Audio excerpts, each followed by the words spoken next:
everybody. We are starting the show.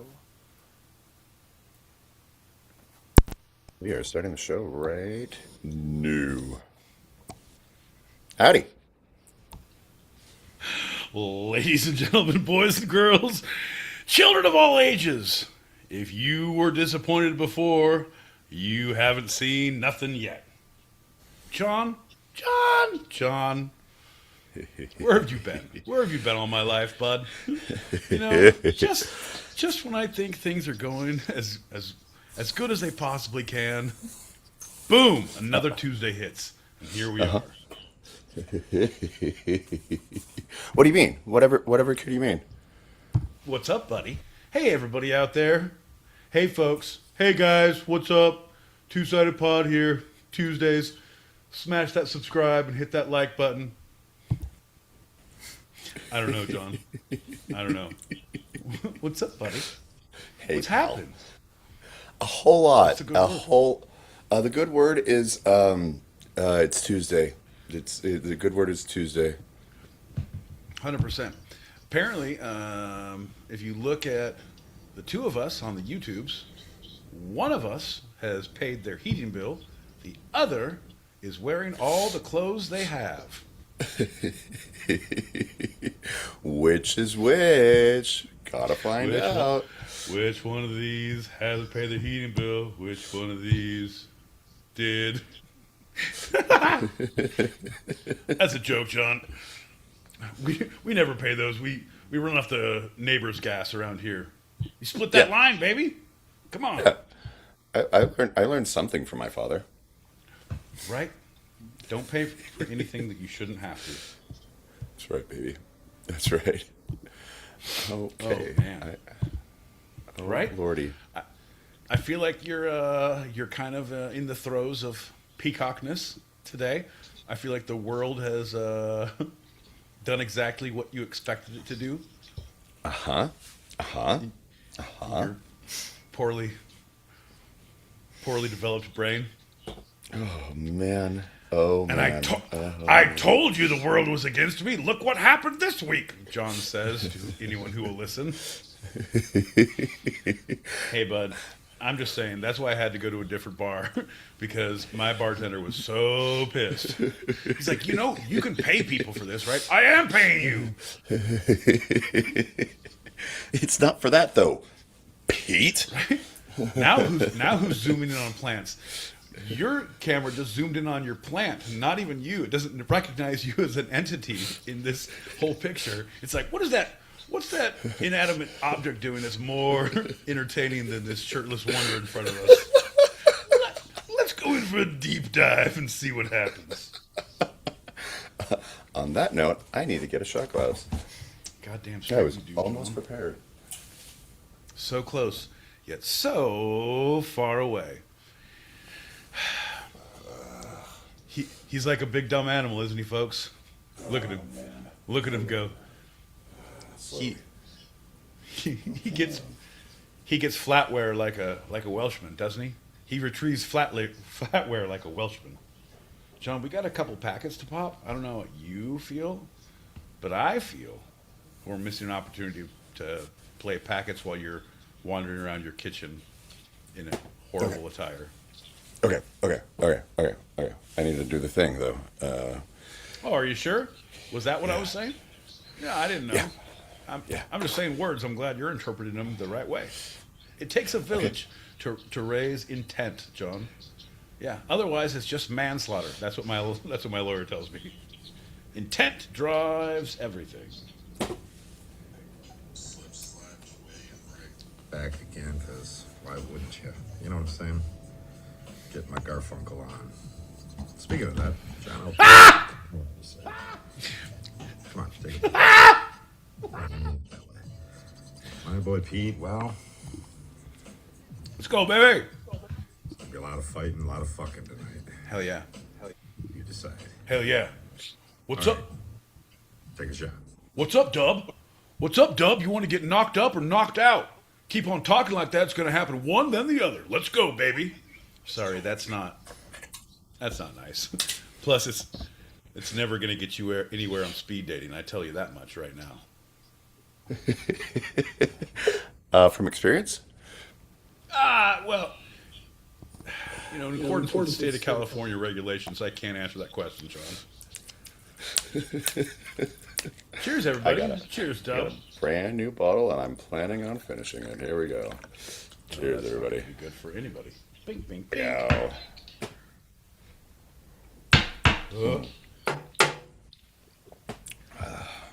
Yeah.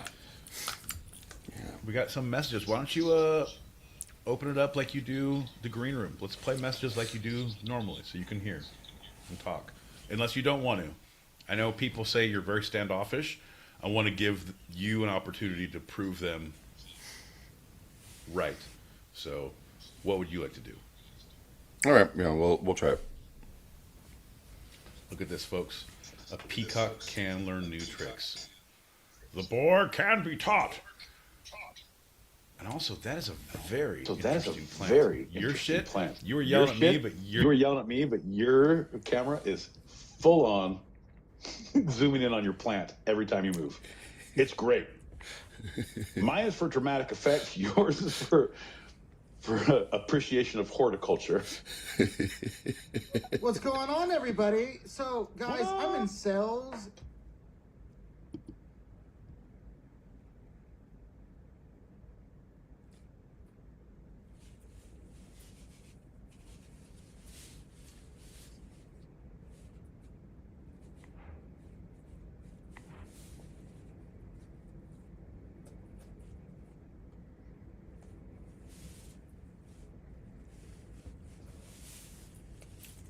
life at all? Oh, God.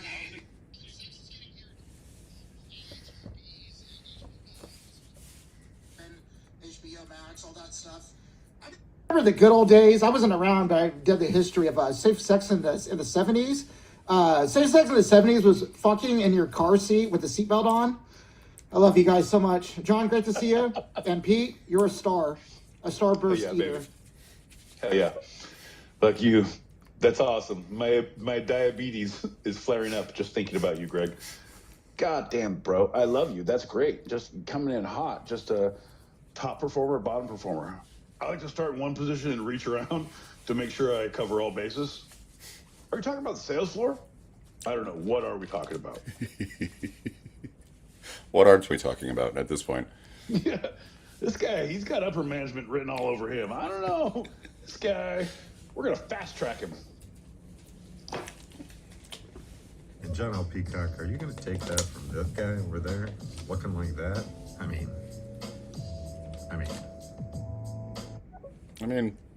Right? 100%. As John rolls the 12-sided die, and oops, his hit points are 0. John, what's up, buddy? I didn't understand what he was referring to, actually. I was talking shit about your just general appearance and your personages and how your camera sees you the way we do. Just everything. Just all the things I say. Oh, I didn't He really was clock like, it. Hey. Yeah, he was like, hey, are you listening to what this guy's saying? You're like, nope. No, I tune in and out. This is actually noise canceling. It's not attached to anything. We're fine. God damn. It would solve my life if more people had those, bro. I'm in so much trouble for the shit I say because people listen. Why do they listen so much, Sean? I don't Right? know. You guys, let me just say before you put the cuffs on, if you hadn't listened to the shit I said, we wouldn't be in this situation right now, okay? All right. This is half on you. I'm gonna go peacefully, but you guys know this is your fault. It takes two people to be I will offended. not stand or sit idly by and let my boy Pete get even a tangential compliment. No, sir. No. Out of my watch. A partial? But it is but a wafer-thin compliment. Sir, but you can only have one more wafer-thin compliment. Hell yeah. Veronica F16NR, she gets it. To the future of podcasts. I don't know, man. All right. The future is not that bright. Apparently, it's pretty dim. Every Tuesday, 8 p.m. Pacific, 11 p.m. Eastern. That's right, folks. It's 4 a.m. Greenwich Mean Sandwich time. If you happen to be across the pond, tell your friends, tell your pro officer. We'll be here next week. I mean, these guys, those guys. You know, I get mixed up if it's a Tuesday or a Thursday. Wednesday or a Friday, I'm usually hanging upside down from a ceiling fan somewhere. Not near you. I don't know, dust bunnies. And the Whatnot. Are we going to be listening to the Whatnot? I hope so, because I am the Whatnot. And I'm here for you, Pete, you, John, you, down there with the bubbles. Scooch over. Hell yeah. Sirens, man. Witness protection is a motherfucker. I never see her coming. Right? Like, Yeah. just sliding in, all inconspicuous, nonchalant, like, I'm just out for a casual evening Tuesday stroll, she says. Don't mind me, she says. And then all of a sudden, wham! Girl, how you doing? We miss you. It's always a pleasure to hear your voice. Always. Hope you're well. Let me tell you guys something. And I'm not talking about the two hosts. I'm talking about anybody that's in the audience.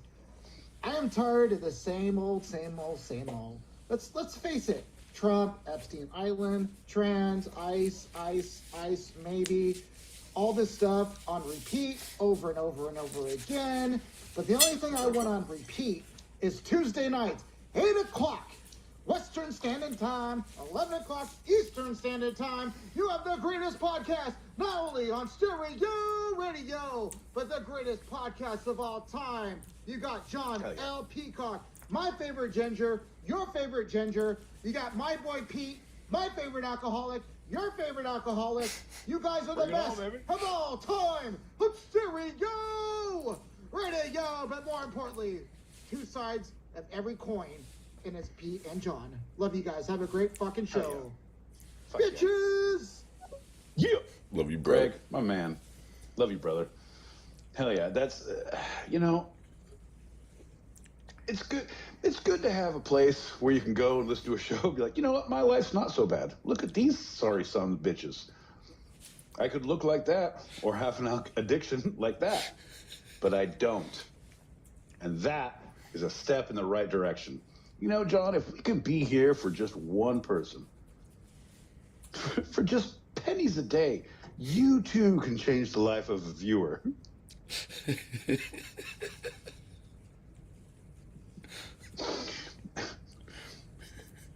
I'm just gonna say I really wish we had the soundboard for the Arms of an Angel at this point, because we need to really work on getting our soundboards together.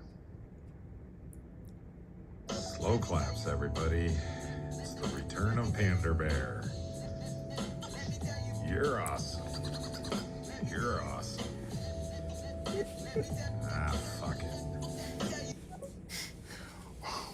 When one panda touches a panda in a way that makes them feel uncomfortable.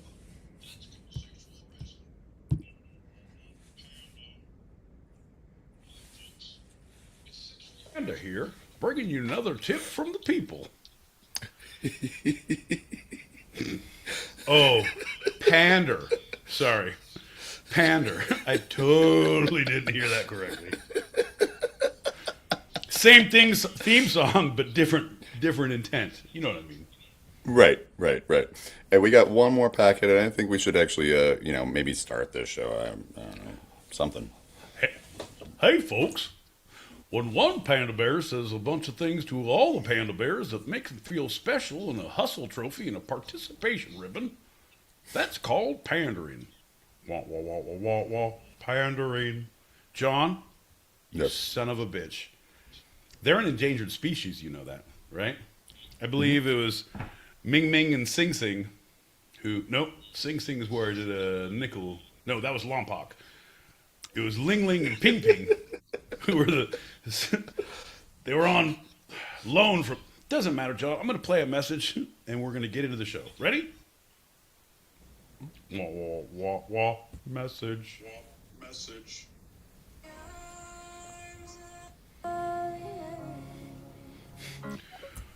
For just brain cells a week, you too can be part of the two-sided community.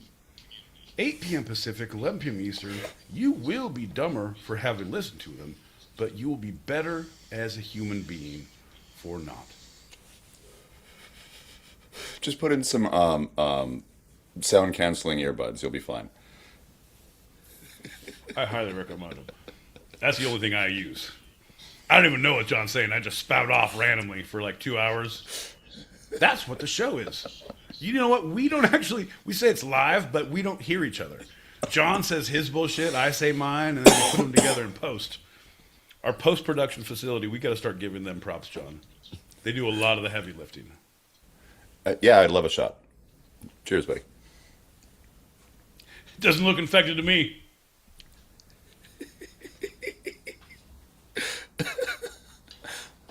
Yeah, now who's not ready? I'll drink with you. Sure. Sorry. There must be a delay in the system. Bink, bink, bink. Big Al.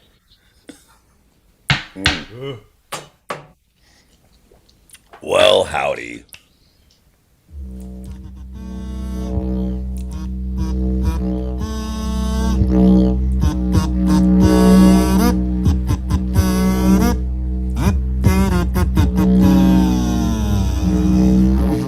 I don't know what you were trying to do there. If you were trying to give some Doppler effect where it was super low and got super loud and then get super low. You missed the low part. It was like if the shittiest theme song was playing from a truck passing by. Half of that. But it was just a shitty theme song in a truck that stopped as it came closer. Hey man, keep going. Keep going. No one needs you here. Keep going. I'm John L. Peacock, still out in Brooklyn, New York. I'm my boy Pete, figuring out what the Doppler effect is in Southern California.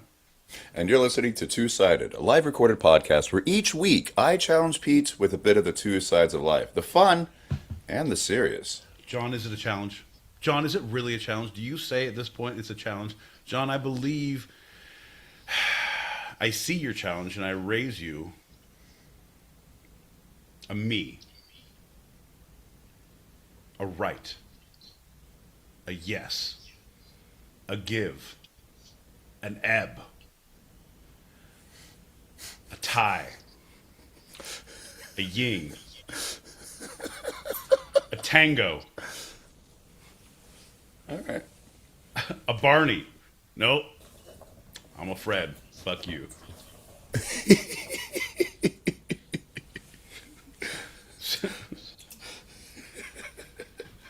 Anyway, John, it's the two sides, and I only have time for one of them tonight, buddy. I'm on a time schedule, and I gotta get going. All right. Well, let's get going. My boy Pete, as I always like to do, let's start with a general check-in. How are you feeling? Oh, bud, never better. Titanium, I believe, as they call it. Solid, so solid a cat couldn't scratch me. Teflon? No. That definitely can scratch if you cook with iron in it. You always have to use wood or plastic. No, that scratches. I don't scratch, John. Okay. I am the impregnable object in front of an immovable force, John. I am the end all be all of impenetrable mental fortitude. I feel like I've seen the face of Satan and I've moved on. I'm like, yeah, what's next? Yeah, I'm good. I'm so good. Everything's fine. I'm not crying. You're crying. So I kind of go through that mantra like every morning aggressively, and it's working out so far. So, yeah, no. It's a Tuesday. Okay. All right. Well, since it's a Tuesday, I think we should just jump into our first I'm a Fred round. That's right, folks. If you know what Freds do, they bowl and they slide down dinosaurs, and that's what we're gonna do tonight. John's gonna chuck some questions up a brontosaurus. When it comes down, it's long neck. We're gonna see if we can't pick up that spare that John leaves at the bottom of the plane. I don't know where to go with this. I'm a Fred. We're all Freds here, John. In Project Mayhem, we're all Freds. Oh, that's very kind. It's if everybody's equal, then nobody is, right? Or if everybody's Right, special. exactly. Yeah, that's the same problem they had with the chipmunks. Everybody wanted to be an Alvin, but most people are Theodores. Yeah. Yeah, I'm the forgotten Simon. So You so hope that you are Simon. You're like, I'm smart. No, you're not. You are so Theodore because you don't even realize it. Look at you. It's not an oversized sweater. It's too small of a sweater with no buttons. Look at you. Worst chipmunk of all. I'm going to tell Dave that you're fucking shit up around here. Anyway, well, sorry. anyone who's anyone knows that the first I'm a Fred round is always a standard Q&A. My boy Pete. Let's take it back. The first question of I'm an Alvin round. Because fuck the Flintstones. The chipmunks are where it's at, John. Are they? Are they? Alvin, Simon, Theodore. Yeah. I think they are. Well, what about Dave? Dave! Okay, Dave! Dave's not here, man. Dave's not here. My boy Pete, are you ready for the first question? I'm ready, bud. Let's go. What was the first thing you saw, listened to, or read that you knew your parents didn't want you exposed to?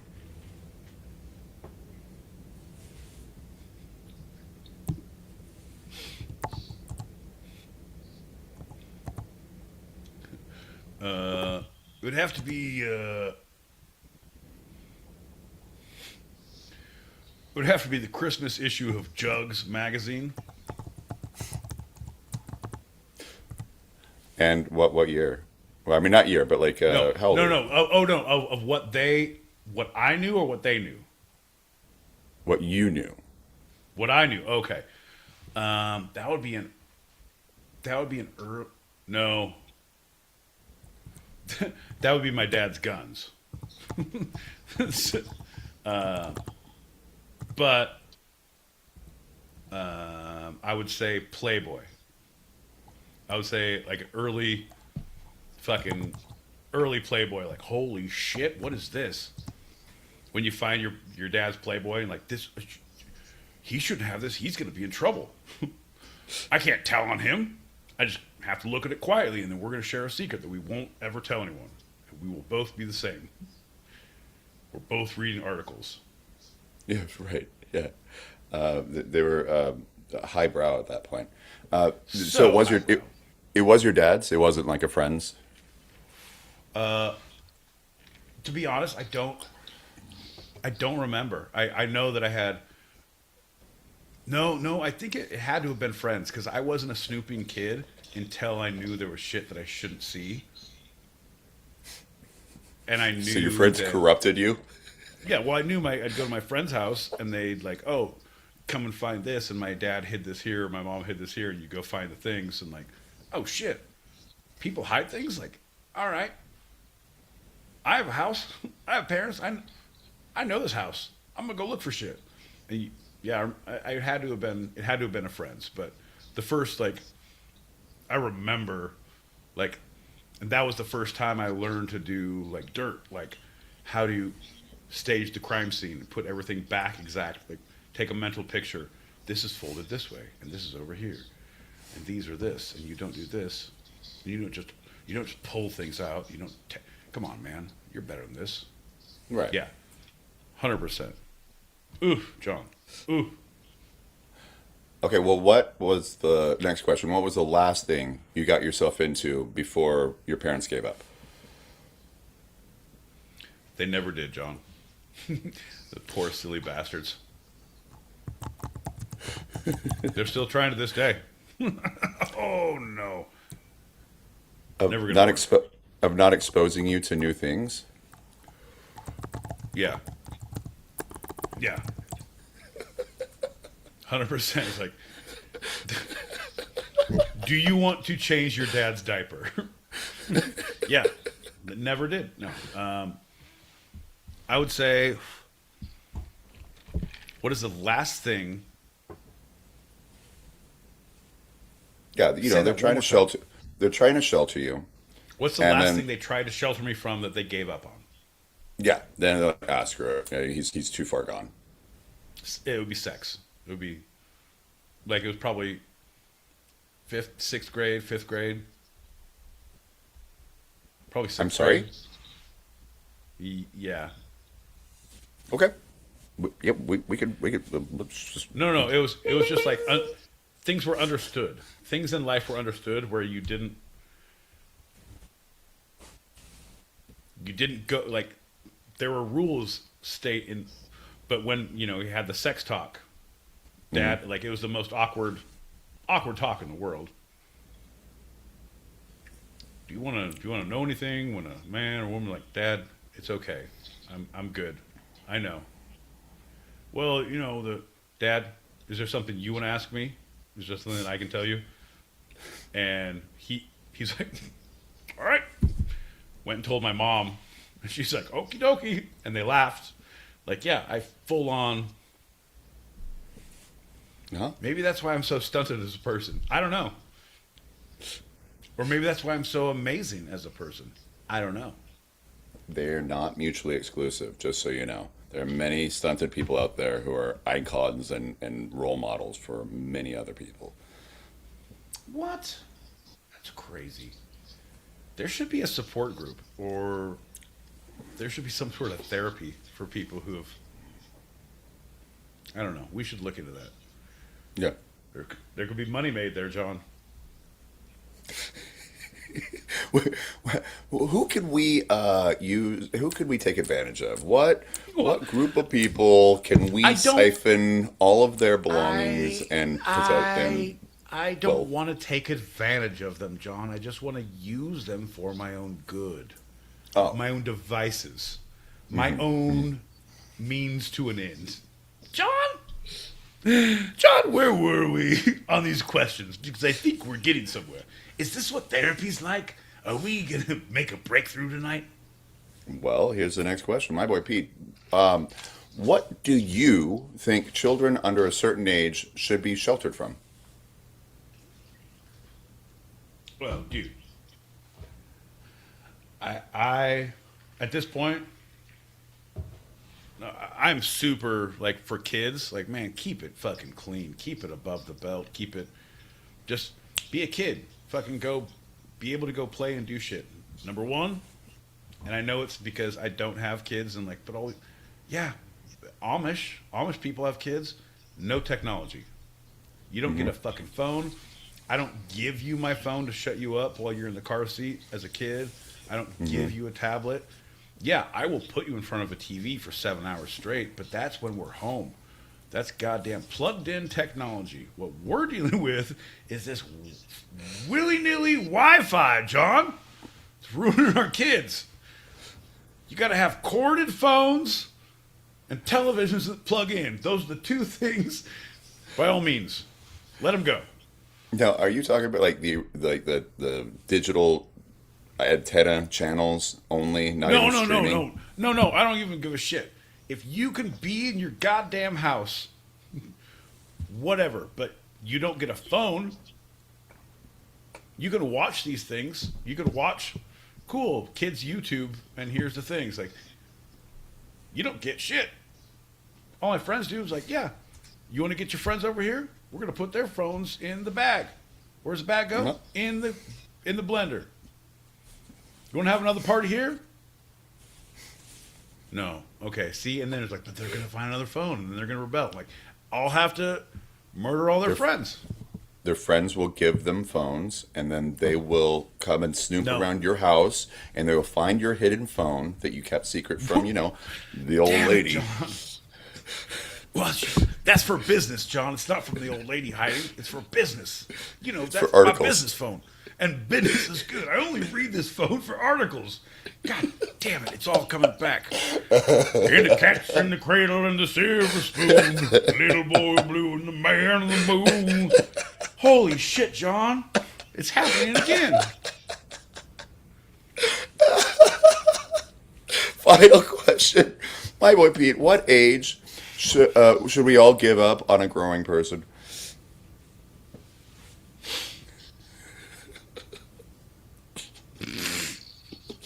I feel like that's... What if people don't grow, John? Are you talking emotionally, intellectually, physically?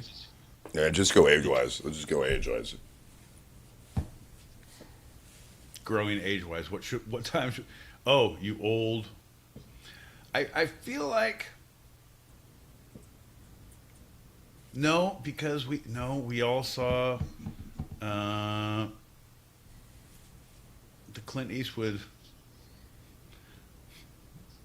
Chevelle Corvette.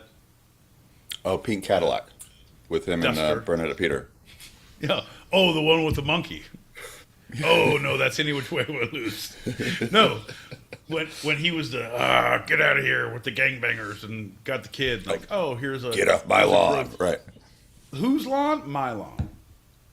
Casino I'm Royale. saying No. there's- I want to say it's Chevelle or Corvette or Duster or Impala or Ford Yeah. Galaxy Mazda Miata, I believe it was called.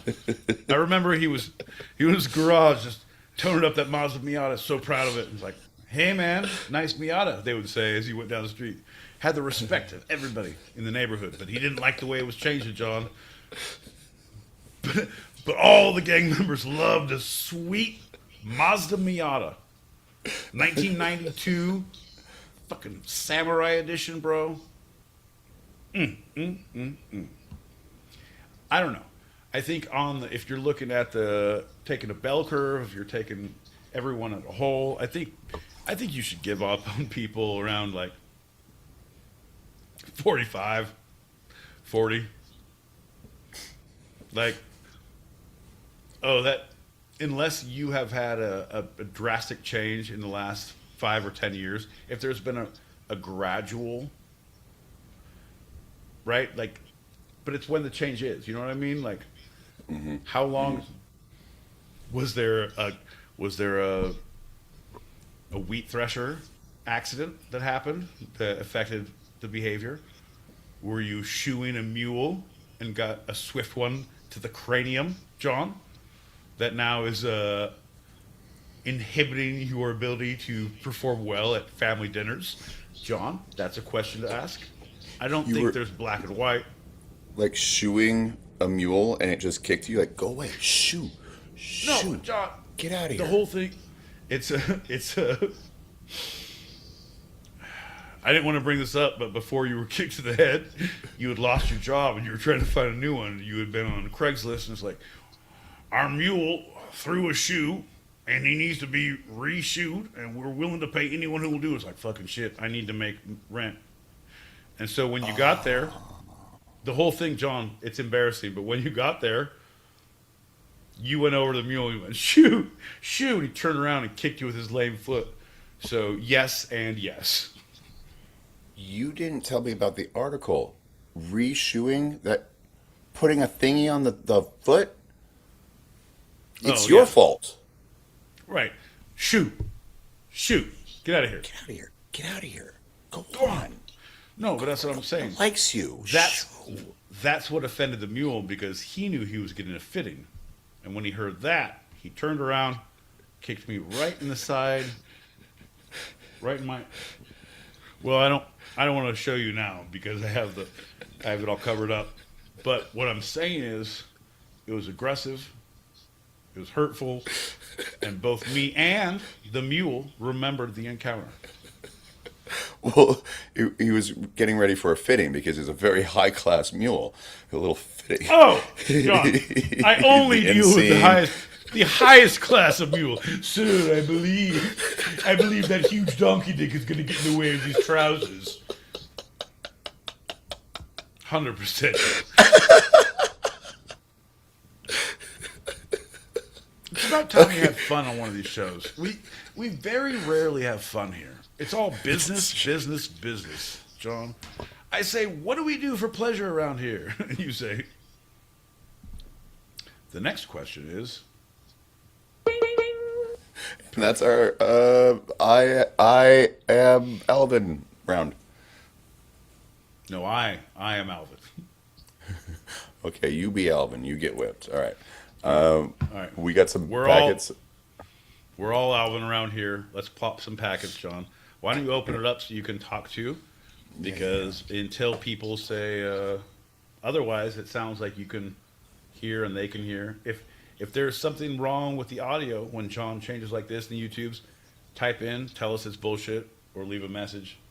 But until then, we continue on blindly.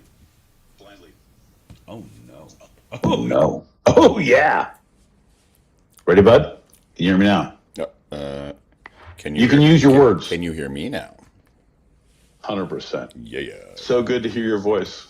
You're used to pantomime, and I like that about you, John. It's very good. To be forgotten and to be never remembered. To have no beginning. Well, To never end. Can you have one without the other? No, you can't. I forgot why this message even was popping up in my head, and now the message is yours. And just be glad that you guys host the show, and I'm just to comment in the abyss. Girl, I got you. I'm just letting you know. John, you know this. Yeah. Remembrance, I was saying I'm selling everything I own. I'm buying a small plat of land somewhere, and I don't know where. I think the cheapest land plots you can get right now are in Idaho or somewhere in West Virginia. But I want it to be somewhere close to a thoroughway. On about a parcel, maybe half an acre, maybe full acre. I'm going to put a parking lot on it and a monument to myself. Open to the public. The permits you'll have to get. That's the thing. You'll have to get so many permits. No, fuck that. Fuck that, John. I'm dead. All I'm doing, I bought the land. I graded the land. It looks like a big old parking lot. What are you doing? Well, preparing for the end. Y'all have a good day. I say to them every day. I put in a big old base, sell all my belongings, melt all my metals, put in a big bust of myself looking curious, but concerned. I don't know, John. Is it the thinker or the stinker? We don't know. And once it's up, they're like, you got a regulations violation. You got to come into the courthouse. I'm like, yeah, we'll be sure to do that. And John, wouldn't you know it? Bam! In his sleep. Well, Hunter S. Thompson. In his sleep. Bam! He was out the window. Had his go bag. In his Turn the sleep. electricity on the electric fence and the self-security system for the bust of himself, and sleepwalked to his watercraft that is waiting by. It's a jet ski, but he then jet skied to an awaiting boat, which then took him to a country with no extradition treaties, and woke up a free man.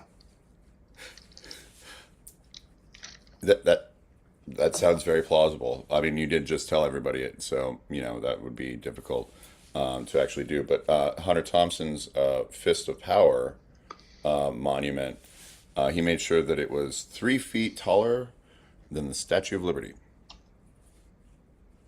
See? Because you gotta have goals. Gotta have goals. Because why? 3 feet. That's why. Yeah. I say what age you should give up on a growing person. I would say 38. 38. See? Not too far from what you said.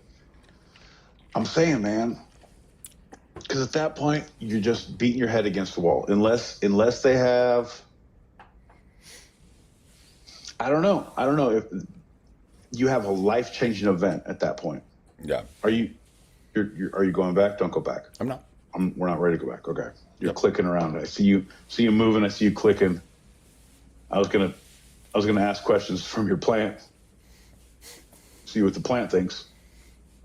Yeah, man. I feel like if you have a life change, right? You lose your job. You lose because of something you did, because of who you are. Not just like, oh man, downsizing.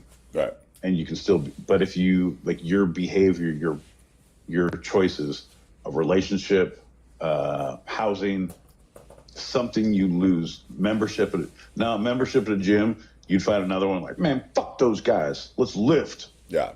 Yeah, that's not. Like specific things that affect your life that make you take a second look.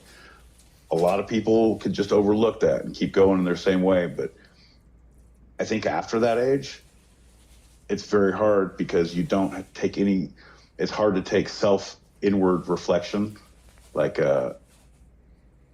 truly, okay, why did this happen? Why do I feel this way? And what is making these things happen? Okay. Right? Because man, I know who I am. I got this shit on lock. I pay taxes. I have a house. I have a great job. I have all these things. I have proven myself as a human being. And this motherfucker comes and crosses me? No, I've been right all this time, so I'm now not wrong now. and you don't look inward about what the situation could be. A lot of the time, I see that.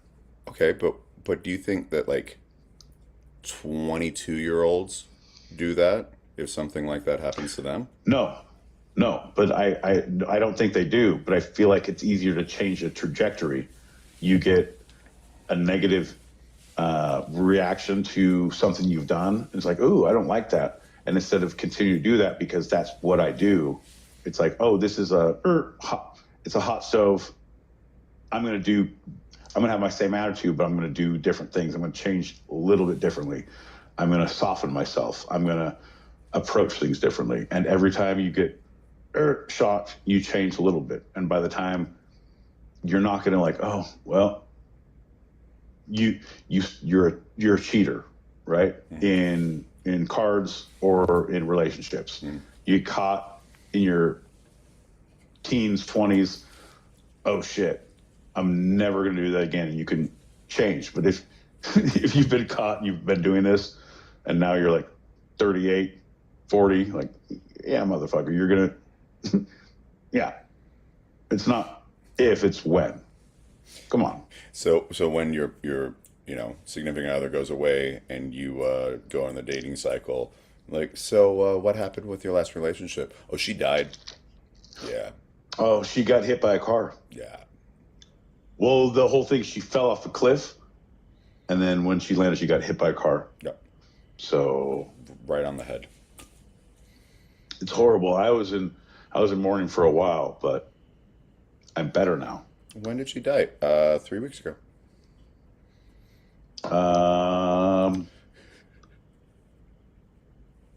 Now.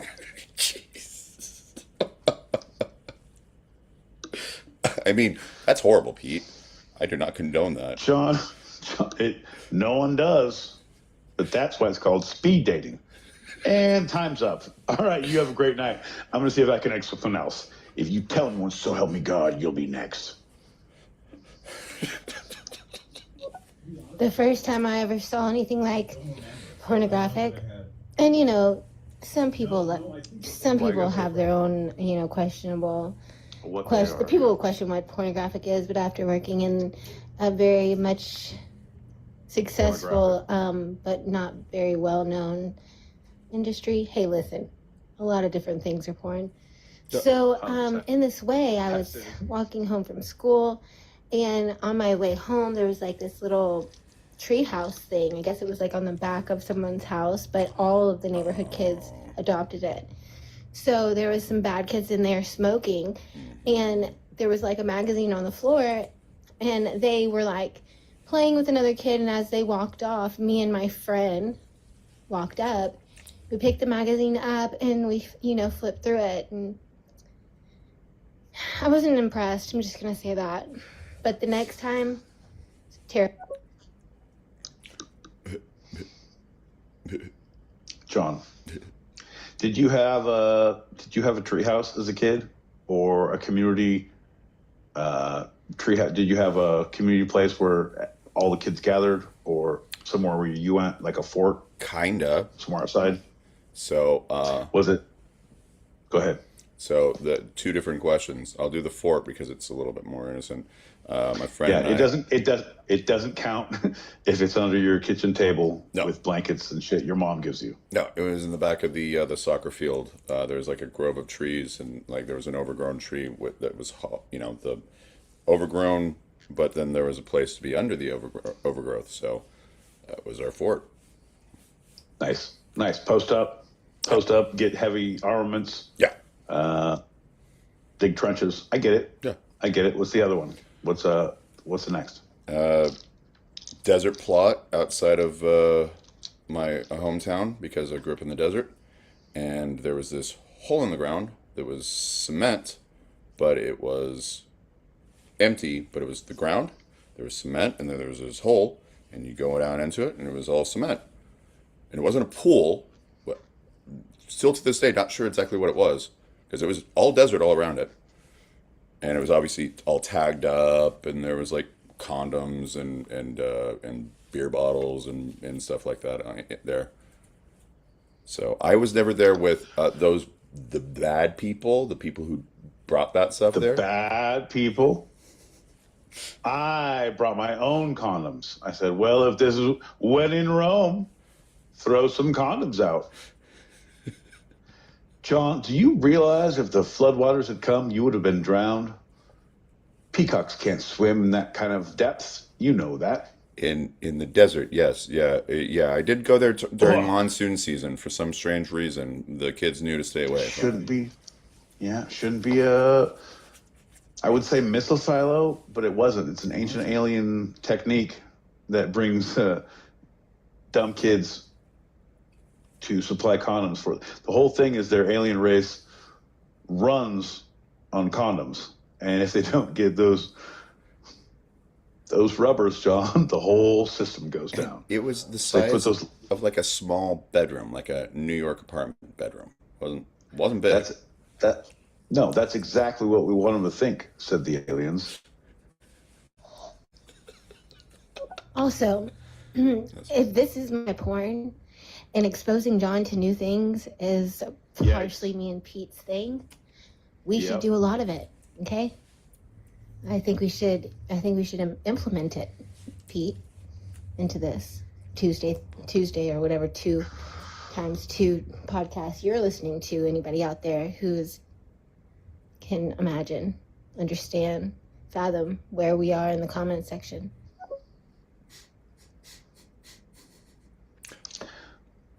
Should I put my noise canceling earbuds on so I won't be exposed Not, to?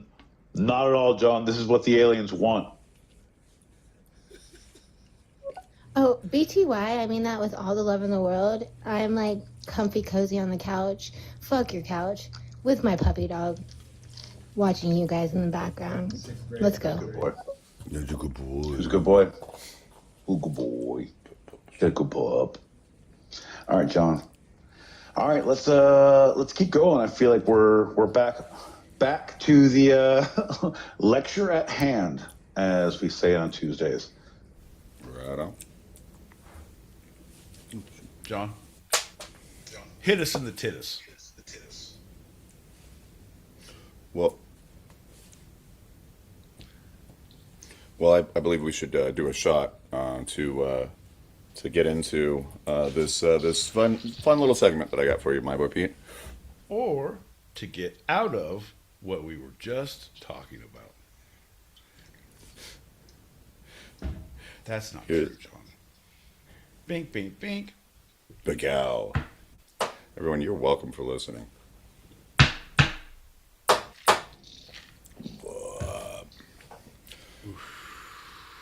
My boy Pete, we are going to talk about Alfred E. Neuman. I knew it was coming. A lot of people gave me shit. I got a lot of heat, bud. I got a lot of heat. Because people don't understand irony. On the same note, they don't understand sensuality either. So, what are you going to do, bud?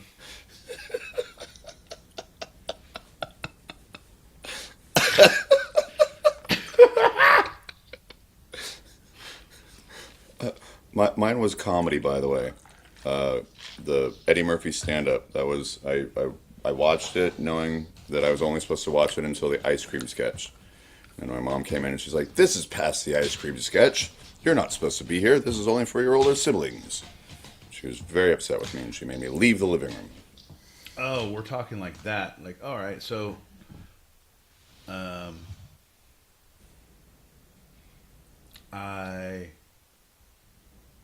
was the movie? I remember being taken out of movies where I couldn't see. No, so my dad had he had a VHS that he got of Beverly Hills Cop, Hey, speaking of, and wouldn't let us watch it. But I had seen, he knew I had seen Raw, and they knew that because I would be like, oh, Goonie Goo Goo. A lot. Like, hey, come on. that's what stuck. You were a kid. Yeah, okay. Right. That makes sense.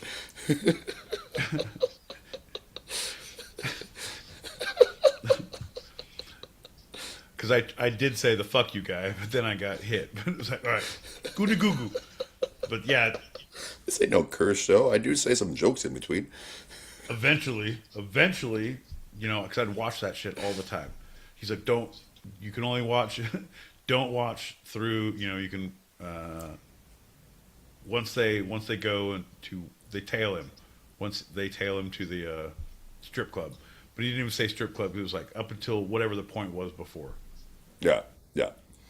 It was They're, like they're tailpipe. starting their It was like- stakeout or something, right? Right. You could watch the banana in the tailpipe, and after banana in the tailpipe, you have to turn it off. And I did. And then He let you watch the banana in the tailpipe. That's great. yeah. But because there's no boobs, and then I got caught watching it. And it's like, not, like at that point, like at the end of the movie, he's like, did you watch this? Like, yeah. Don't tell your mom. This is where it gets bad. All right. Yeah, cool. No, I'm with you. I'm with you. Okay, so for over a century at this point, people have been reproducing images of the carefree idiot known today as Mad Magazine's Alfred E. Neuman. His wide, gaped-toothed grin and perpetually optimistic attitude in the midst of worrisome circumstance has, for some reason, captivated us for at least 125 years, long before Mad ever had a glimmer in Harvey Kurtzman's eye, the creator of Mad Magazine. Okay. Wait, was he the puppet? No, Andy. It's No. it's Andy No, Griffith no. time. No, No. Not that one, but I want to say he was when you could, as a kid, you could buy, what do they call them? my buddy. No. Fuck you, John. Care Bear Shine. No. I'm saying, Howdy Doody. what's the name? No! Jesus Christ, can you shut the fuck up for 2 seconds? Listen to what I'm saying and answer what I'm thinking. What's the puppeteer, Jim Henson? You put your hand up a puppet's ass, and it's called not a marionette, but Hand and mouth. no, that's foot and mouth. That's what the cattle get if you don't Well, treat them right. The short term is it's a hand puppet. Or, well, I think what you're talking about is not that. It's a dummy. It's the dummies. The ones that like... What's the one that sits on people's legs, like the ventriloquist and the ventriloquist dummy? Yes. They're Alfred wasn't Alfred E. Neuman wasn't Alfred E. Neuman the guy with the thing and the monocle that No. you could buy? No. Who was that? No. Charlie, probably. I think Charlie's one of the most Oh. famous ones. Charlie Neuman. Charlie Newman. See? That's where he got it. All right. Fair enough. All right. I'm All right. glad we went way off base on that, John. We answered a lot of questions. We feel a lot better as a people. I feel like as a community, shit, you guys raise your hand if you don't feel better about figuring that out. I know I do. John, back to you. All right, so his origins seem to come all the way from even the Gilded Age in the late 1800s. There are... This is bullshit that it's from the Gilded Age and somehow my puppet story isn't pertinent. Fair enough. I'm going to keep that one in my back pocket, but tell me how it works in the Gilded Age, but not in my reference. Go. You go. All right, well, so there are many memes about the origin stories of this specific image, right? It's the first origin story posits that the boy comes from the pages of America's premier humor magazine, Puck, P-U-C-K, a political cartoon weekly published in mid to late 19th century New York City. Okay. What does Puck have to say about it, John? Well, in the pages of Puck, there were caricatures of Irish politicians, also African American servants and Jewish merchants, took on a decidedly stereotypical bent, as was the custom of the time. And there is this offering that the first origin story evidence is of a gape-toothed boy in the stereotypical depiction of a drunken Irishman, complete with the red hair, slouched posture, and Neanderthal-ish face. I feel like Puck had it wrong. I feel like I don't feel like it's an Alfred E. Neuman. I feel like it's a just broad gesture, and now we're saying that this broad gesture is a nod to a specific character. No, John, just because they have red hair and they have a gape-eyed look in their face, it could be you, John. You could be like, I was there in the early Gilded Ages. No, John, it wasn't you. Puck didn't have you in mind, John. It wasn't Alfred D. Newman either. It was just it was just what they thought of when they thought of a ginger-headed, doughy-faced, drunken, non-buttoning, magazine publishing. Yep, that's what I thought when I said it. That's what I'll stick with in post. And so this is New Boy from a 1908 Antica tablet calendar that many people think is a direct knockoff. I mean, the Alfred E. Neuman is a direct knockoff because Alfred E. Neuman did not Yeah. come until 1956 on the cover of Mad Magazine. I do definitely see the resemblance. So anyone who's in the stereo streets, you click that link above your head, you'll see the image that John has put up that is this red-haired kid with a gap tooth with these big old ears that looks like a taxi cab driving down the street with his doors open, like big old dumb bow tie, crooked neck. Yeah, it is Alfred at the epitome. Like, this is what someone would draw in Mad Magazine, episode 14, series 6. John, I feel like this is an homage, a throwback to the Gilded Age. If you folded the pages back, you'd see a 8 p.m. Pacific, 11 p.m. Eastern logo and a little disclaimer that we are not associated with Mad Magazine. So, Mad's founder, Harvey Kurtzman, in the early 1950s, started making postcards of Alfred E. Neuman. And in 1956, he graced the cover and has been on almost every cover of Mad Magazine since. And obviously, his big thing is the phrase, What? Me worry? what? Me worry? Right. The only way it could have been better is what? Did I do that? What do you take from it? I mean, it's a very iconic saying now, and it comes from the saying probably more so from Kurtzman than the image itself. Yeah. Yeah. No, 100%. But I think the better question, John, is we're all familiar with the phrase, what me worry, but what are some better ones? What are some easy quips of phrase that remind you of a better time, John? No brains, no headache. Anybody got some cheese? Shit happens. Why? Ask why. Try Bud Dry. And twins. Horrible. The kid is not my son. Right. Yeah. Right, 100%. No, it does. What me worry? It's an idea of someone who is too dumb to worry. That the idea is if you get kicked in the head hard enough, if your IQ is low enough, if you ignore the life that is going on around you long enough, there is nothing to worry about.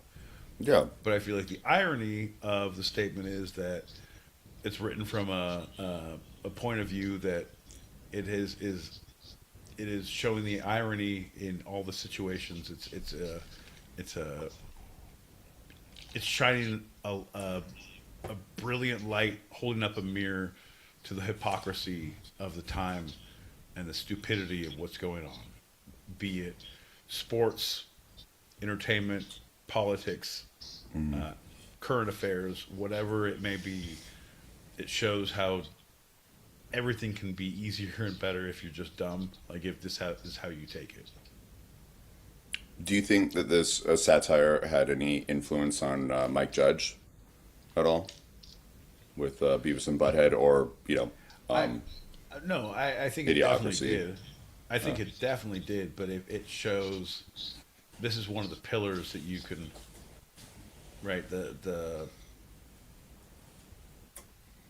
you show like the Lampoon, you show the Mad, you show any Mel Brooks, you show any of these like there's pillars of the art, right? You always if this is what your passion is and what you're going to create moving forward, these are the things you reflect on. I think definitely Mike Judge referred to Mad Magazine. I feel like he got a lot of inspiration for things, but I think he pulled from a lot of, it's just what you absorb, from what your passion is. So this is a quote from Kurtzman. It was a kid that didn't have a care in the world except mischief. And that's when Frank Jacobs, the author of Totally Mad, 60 Years of Humor, Satire, Stupidity, and Stupidity, interviewed him shortly before he died. He died. You make that sound so sinister, John. What happened? Did they finally get to him? Old. Oh, so it wasn't his safe houses ran out? He didn't have enough doubles, right? Yeah. It's only so long I can look like Alfred E. Neuman. Oh no, I think this is my last mask. So this the postcard thing, right? Kurtzman was making these postcards, and that was contested by one of the most famous incarnations of the work of Alfred E. Neuman, or it wasn't called that then, an illustrator, Norman Mingo. He was tasked with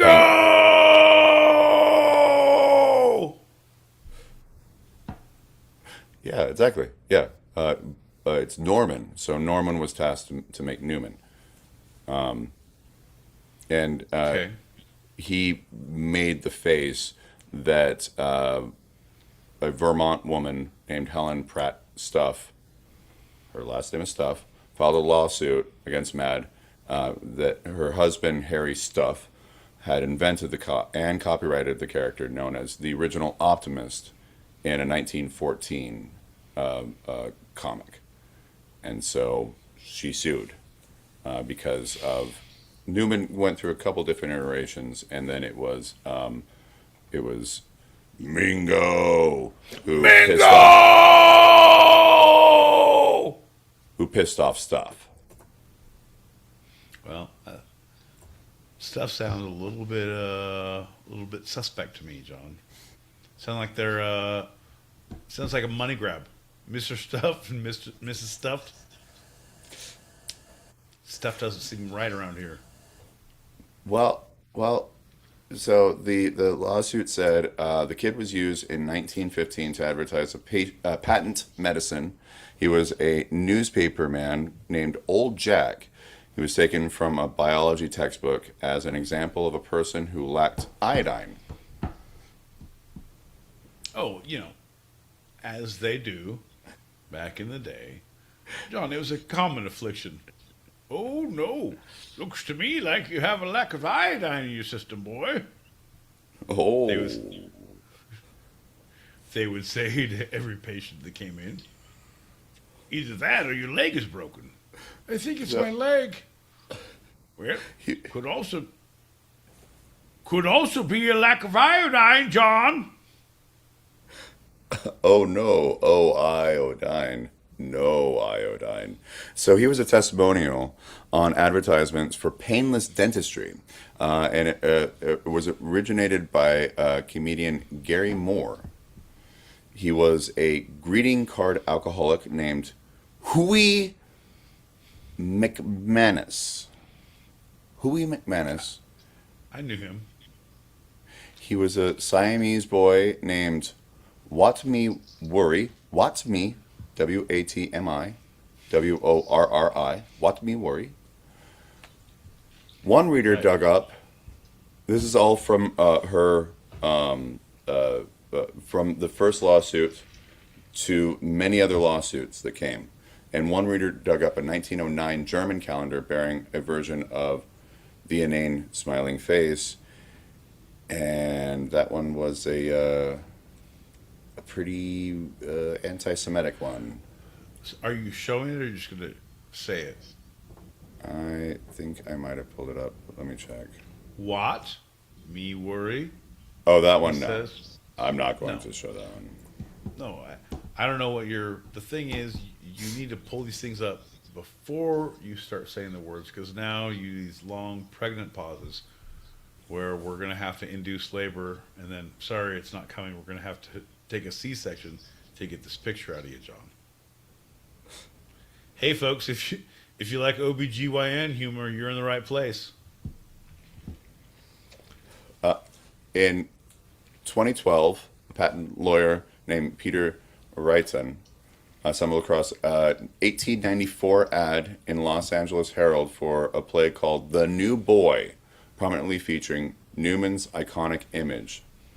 And that is possibly the earliest version of Alfred E. Neumann. You have New Boy. You have one picture. You have none of these pictures.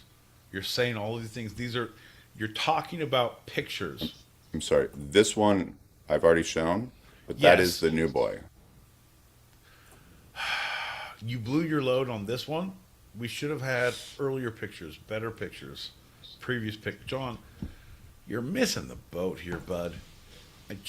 I want for so much. I ask for so little. I get even less. John.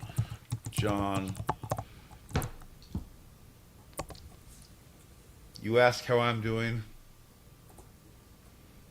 This is how I'm doing. All right. Let me give you a more direct New Boy. I'll be honest, that's probably the first time I've heard that said to me. Really? Well, outside of a truck stop bathroom, John. So this is the actual advertisement for The New Boy.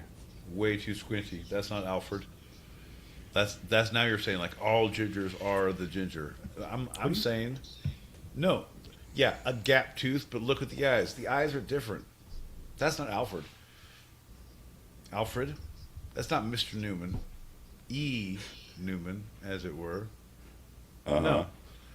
How is it different? Before I take the image off, what? I will argue this in a court of law, John. This is something I could do as a defense attorney. Uh, Well, I've let my bar license slip in the last couple of years, but it's not me. It's mainly the state of California. But and the bar. well, one thing gets in the way of the other. You know what I mean, John? Number one, the hair. Yeah, there could be a little cowlick in the front, but if the hair is messed up in the back, Alfred doesn't have that look. He has specifically strict hair standards, unless it's a new cover. The tooth gap, it's a little different. This one is straight center, 2 teeth missing. Alfred's is a little off center, a little less straightforward. Number 3, John, the eyes. Look at the eyes. He's squinting in this picture because he's trying to conceal his identity, John. We've seen this in facial recognition every time I've worked airport security, which I've done for the last 15 minutes. And right now, we're going to need to search your bags. This guy is a fake, phony fraud. This is not Alfred. Alfred. It's not No, Mr. Neuman. It's Newman. it's the new Oh, boy. it's a new boy? Yeah. And that, Your Honor, is why we won't pay the settlement. The defense rests its case. See what I did there, John? That was all. When- Everything I did there was billable hours. All that shit. And you get paid by the 15 minutes, by the quarter hour. It's by the minute, baby. That's the best thing about the law. It works in our favor. All right, so let's see the actual, because I've just been showing you other incarnations, like one of the early. Show us the reincarnation. Oh. Yeah, look at the hair. Not as sloppy in the back, not as cowlicky in the front. Tooth is offset to the right. It's a brownish blonde hue. Eyes open distinctly with nothing to hide, John. All of these things. Your Honor, do we have sorry, my cross-examination is also finished.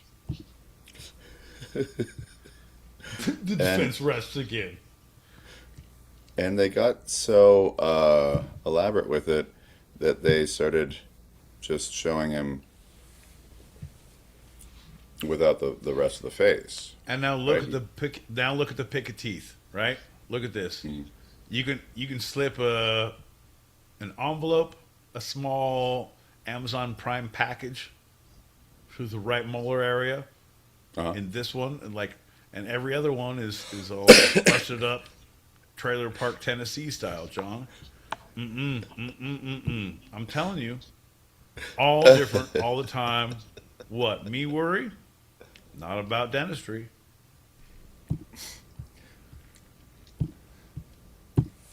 So there's a lot of different theories as the origin.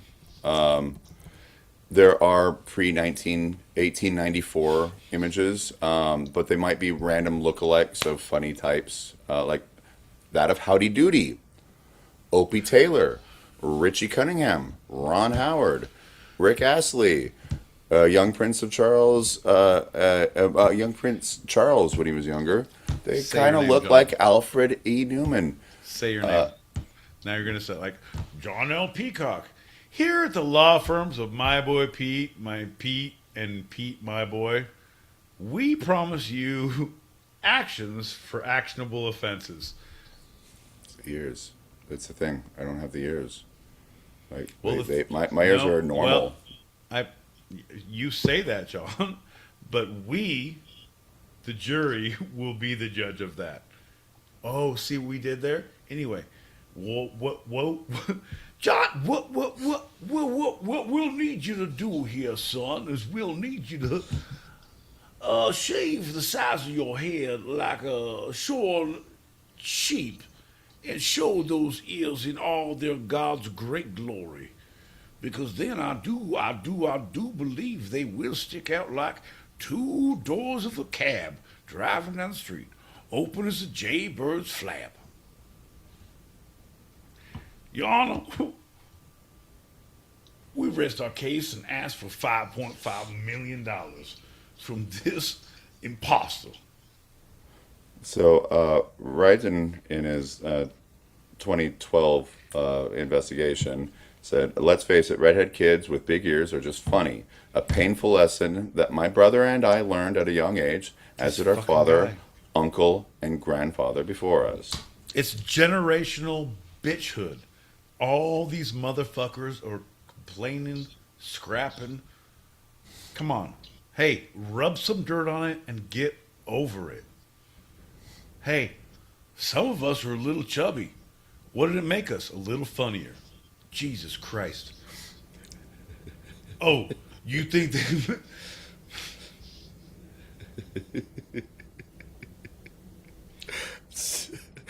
So, you know Mingo? Remember Norman Mingo? Bingo! There you go. Yeah, He I know her. worked as the sole drawer, illustrator of Alfred E. Neuman until 1976 when he retired.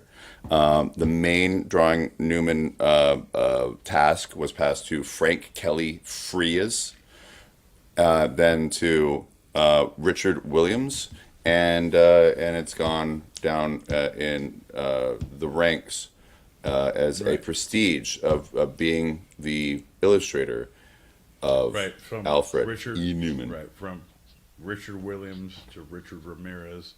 And after that, there was a big gap because he didn't start doing drawings again until he was settled. Anyway, Mobility Mart Plus. Whoop, whoop. For all your mobility needs. You guys, I heard this motherfucker's going to branch out into oxygen tanks if you need them shits too. Don't be shy. Hit him up in the titum ups. Hit him in the titum, hit him in the titum. Tom Richmond was with started in 2000 and went through the late 20 teens. He said, "quote I was told early on that any depictions of Alfred should be based solidly on the Mingo original. Mingo! Artists are not allowed to do three-fourths or profiles of Alfred. They can only draw the front or back of his head directly. I was Right. not to try and caricature Alfred or place my own stamp on his features." 100%.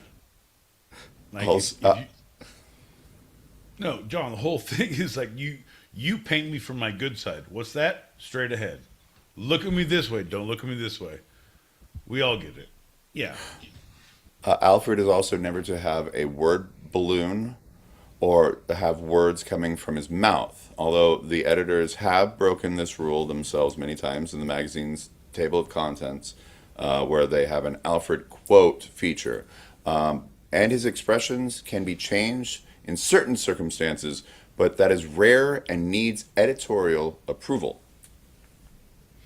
100%. The whole thing, John, we need stability in our lives. What we need is focus. We need a figurehead that brings us peace, right?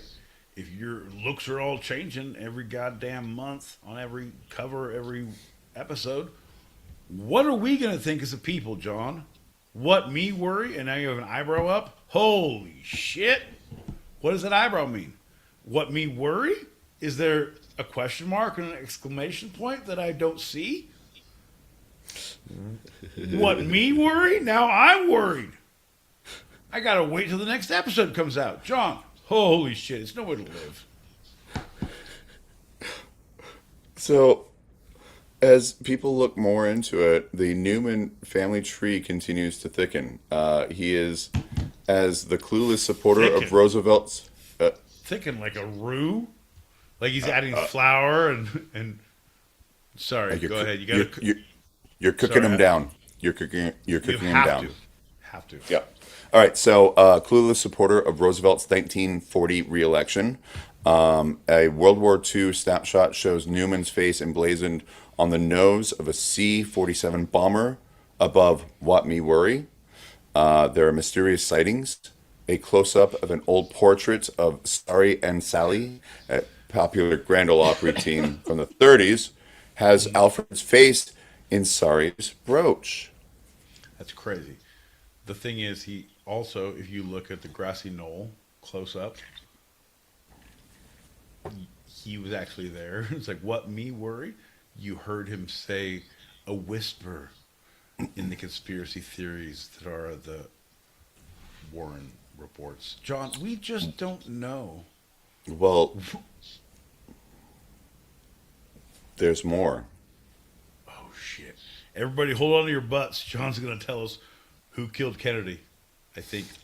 It goes beyond politics. National Geographic photo shows an Austrian folk artist carving a grinning Zell am Mus mask that resembles Alfred. Right? Did you know that I once burnt a piece of toast and One resembled Alfred E. Neuman, and the other one resembled Alfred H. Hitchcock. Crazy. One toaster, two images, one You belief system. you kept the toaster, right? Oh no! It was evil and it had to be destroyed, John. Well, in the basement of a home in Tacoma Park, Maryland, someone unearthed a Oh, glass. this is where it gets good, folks. When's the last time you were in a podcast where John said, in the basement of a home in Oklahoma, they unearthed, and then my boy Pete cut him off to make the tension build? It's a pause. It's a pregnant pause. John, tell me what we dug up. Well, that pause has been penetrated. In the home of a Tacoma Park, Maryland. All we wanted was an answer of what we dug up. We were so close to having perfection. In my, go ahead. Let's try it again, John. Yes. Who's your buddy? Who's your pal? Who's your favorite person in the whole goddamn world? We should. Alfred E. Newman, obviously. Wait, was that what you were? Do you want to do a shot? Yep. Yep, perfect. Let's dig up something from the basement and see what we can do. Big Al.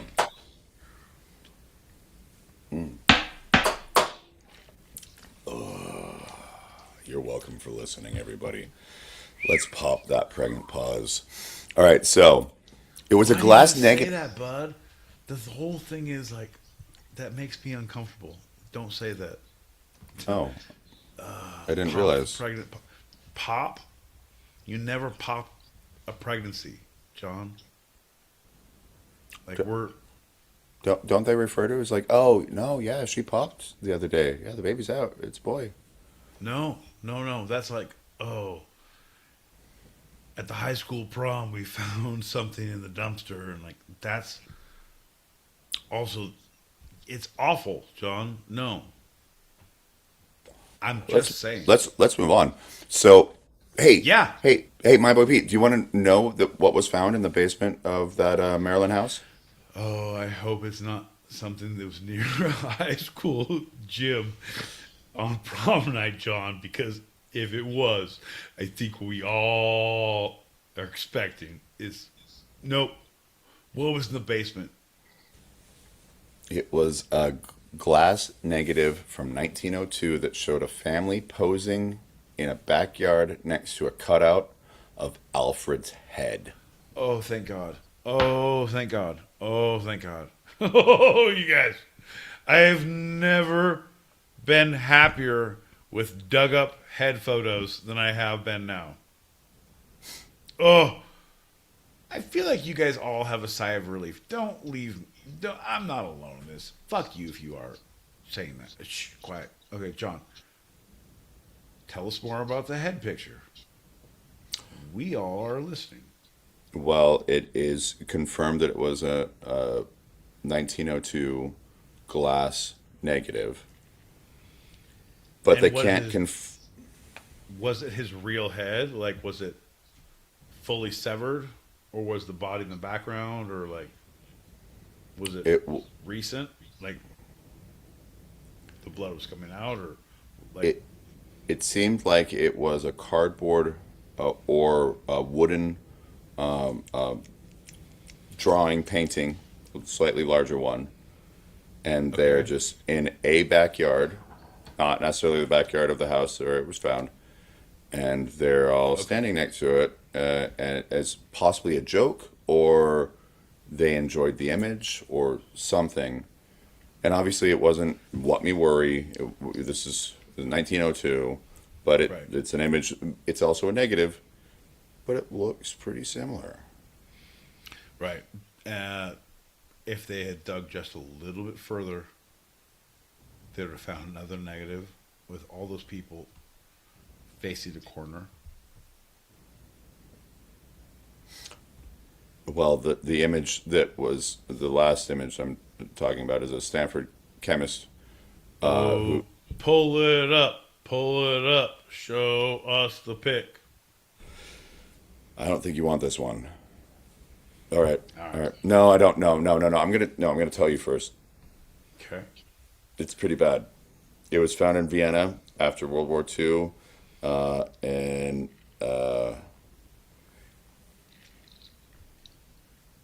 after the Everything in Anschluss. Vienna. Yeah. Is that Sorry, go ahead. I'm not gonna make a joke there because I Yeah, feel like don't, it's. don't, don't yet, don't yet. The caption, it was a dark-haired version, and the caption was "Tod den Juden," which means "kill the Jews." Come on, John. Come on. And now you're gonna say that's Alfred. Now you're gonna say, oh, because it doesn't have ginger hair. Now we're all at fault. Well, so what Ryzen was doing, it was showing that the original lawsuit against Mad Magazine was kind of unfounded because this image, that's kind of a reason why he's so iconic and long lasting even Your today. Honor, Your Honor, and that's why I would like to say that the image is throughout the ages. John, do it in a southern voice. If you could close your case, like if this is your closing argument, do it in a southern, like a not, oh, nice North Carolina, something where the molasses slips down the end of your arguments. May I address Your Honor? Thank you. There, there you go. Tell them what's up. Go on, John. Tell them. Now, I know I'm just a one from the South, and this is the Supreme Court, but I want to say, after all the evidence of the years and usages of this particular type of image, I mean a caricature. I mean a certain kind of look where stereotypes are used and abused. That there's no reason one can claim the origin Cocaine? Did he say cocaine? Come here, you guys. Come here. He said cocaine. of this image type, this stereotype over another. Now, Kurtzman, my defender out here, He said a courtsman and a defender. I don't know what that means, but I think they're gonna fight. Come on. is one who has just popularized a positive version of this here stereotype image. Now, in conclusion, I am not Sunshine, and also, where's my kiss?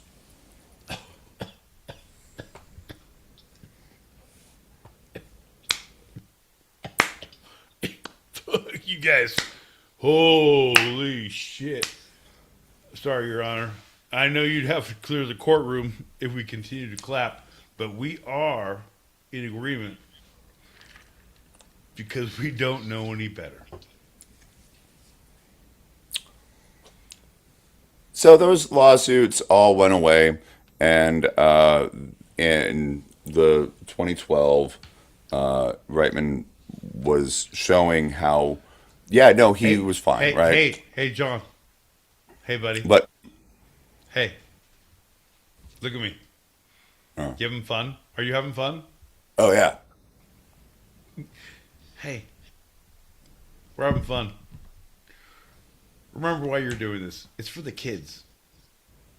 Have fun. Bud, you're doing good. Have fun. Get some. so as art historians have scrutinized the Mona Lisa, Mad. Boo! Too small. Can't see it from the back. Boo! That's why I robbed the place. Who said that? Sorry, go ahead. Mad fans try in vain to push past their hero's profound ambiguity in arguments about Alfred's true age because he looks wizened, but he's not an adult. Yet he's too old to be a new boy. Quote, right. Well, it's called wizened. It's pronounced wizened. And I like wizened. I've only read it. Run like the wind. Yeah. No, I agree. Wizened is better, but I feel like in terms when it's used, it's because of someone who's aged. So I want to use a term like, oh, you're more shriveled up.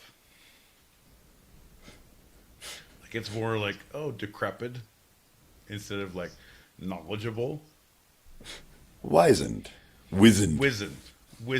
Ooh, you have chosen poorly. Ooh, that's ooh.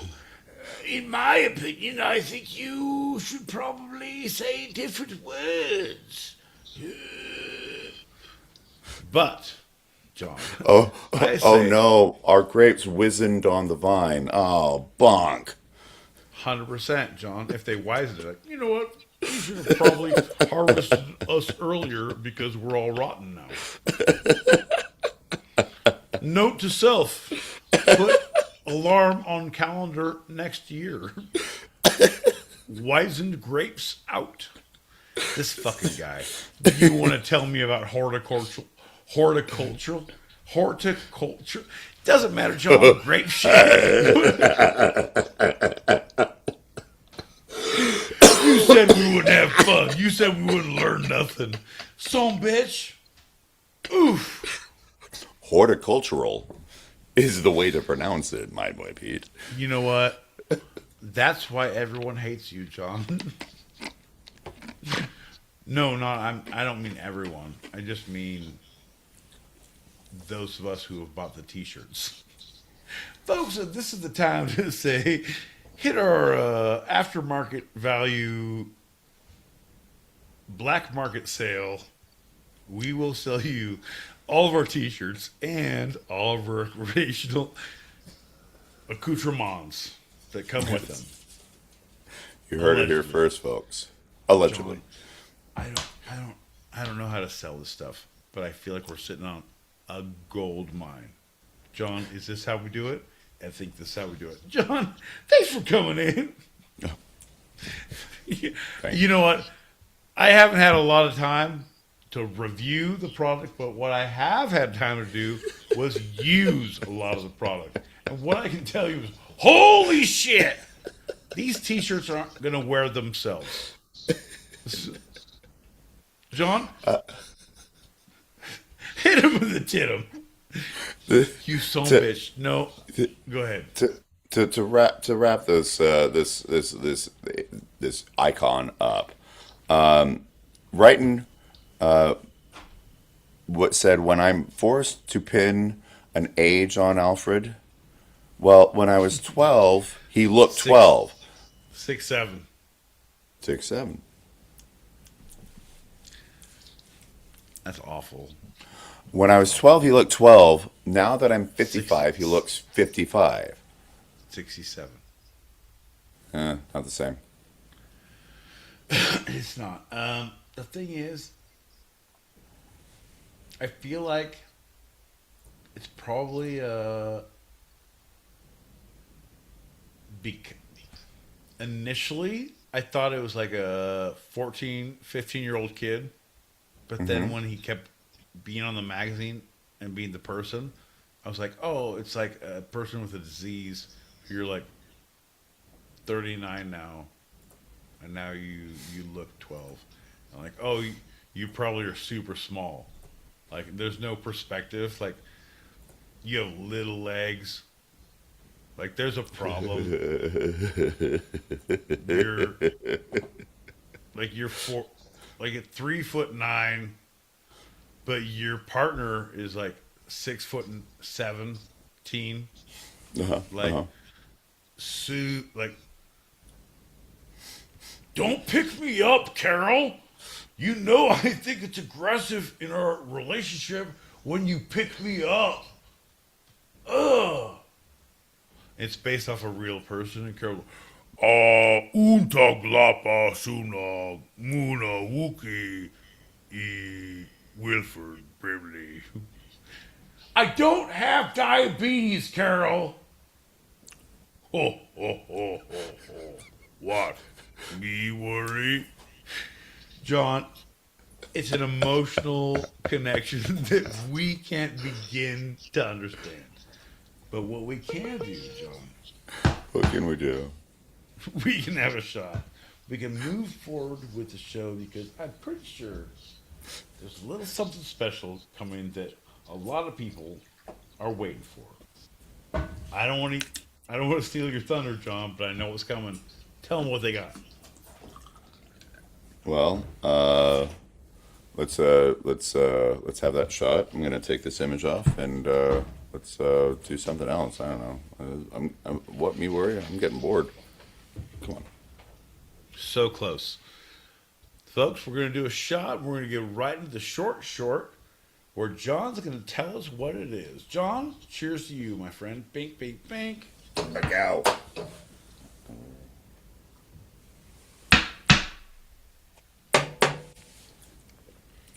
Wow. That's right. The short is when I have the least amount of patience with John, and I don't suffer his inequity for any shape, way, or form in the near future. John! And everyone, please remember that because we are definitely getting to our very shortly. But first, we're going to go to our next I'm an Alvin round. That's right, folks. This is the segment where I don't suffer John's ineptitude, inequity, inability to inebriate correctly in any way, shape, or form. Oh, shit. Look at that. The only thing that cut him the quick. That shows you how broken you are as a person, John. And when I say you, I mean us. I mean, like, truly, when I said that, I saw your eyes like, fuck me, man. Oh, man, I shouldn't say that shit about myself. Now I'm going to say more things about how much I hate myself in the mirror before I go to bed. Oh, man, shit, fuck. Anyway, folks, if you're an Alvin, raise your hand. If you just had an emotional breakdown on live podcasting, Tuesdays, 8 p.m. Pacific, 11 p.m. Eastern. That's right, folks. 4 a.m. Greenwich Mean Standard Time. If you happen to be across the pond on Wednesday mornings, also raise your hand. Anyway, so number one, fuck your couch. Number two, here's another segment. John, tell them what they want. Well, this I'm an Alvin round is one of your favorites in mine. That's a new edition of Accented Answers. Accented Answers, where this is a little different, my boy Pete. Would you like to know the difference? No, I don't. Yeah, no.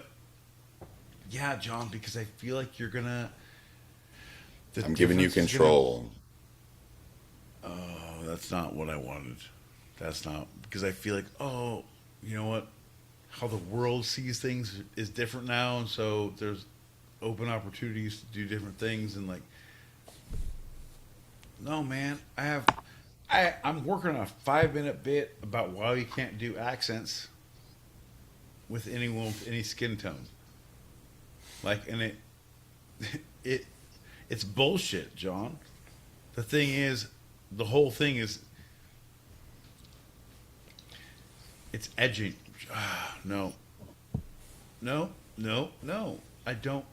All right, go ahead. Yeah, go ahead. This segment of Accented Answers is where I'm going to ask my boy Pete questions, and he will respond in an accent that he gets to pick and does not have to say. And if he doesn't, we will guess what it is. So, hey, do, do, do, do, do, do, do. Oh, yeah. Got it. I had to make sure my fucking headphones are in. Siblings. Siblings. Fuck your couch. Fuck your couch. Fuck That's your right. Couch. Go ahead. Yep. These accented My Boy Pete's will be behind a shrouded curtain. Paywall. Oh, a curtain. Oh, there's a small hole poked in the middle because we're going to get to business here in a bit. It's not, sorry, too soon? Too soon. First, unnamed accented My Boy Pete, come on up to the shrouded curtain, and your question is, what was the first thing you saw, listened to, or read that you knew your parents didn't want you exposed to?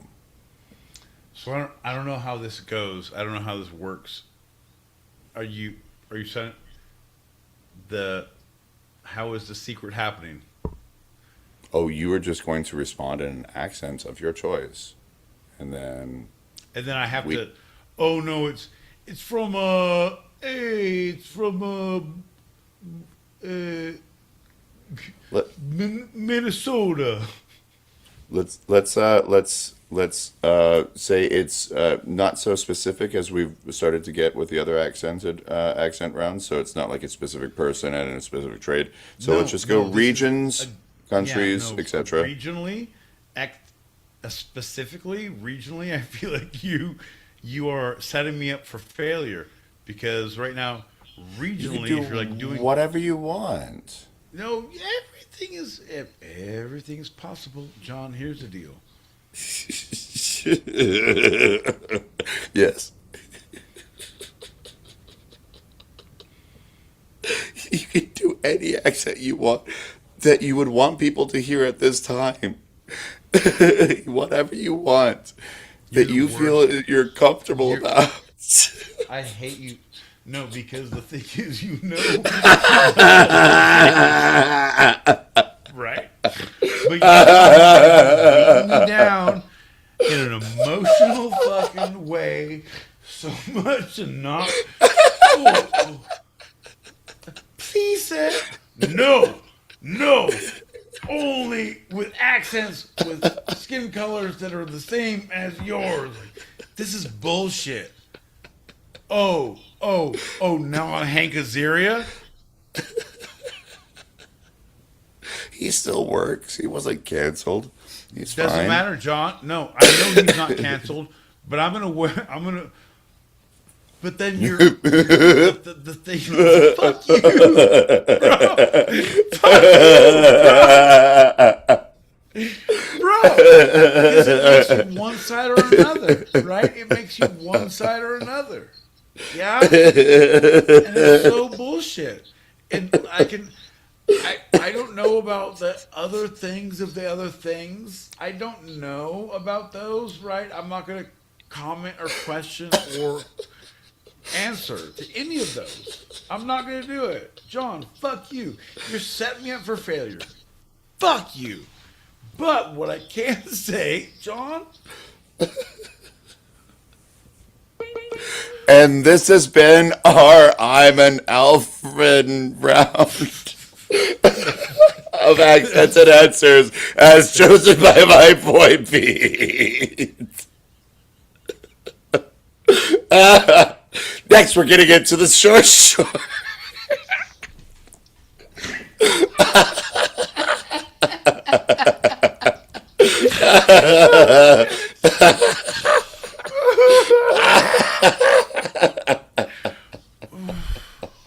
hey man, You want to do a shot? Hey, you know what? I don't ask you for things often enough, John.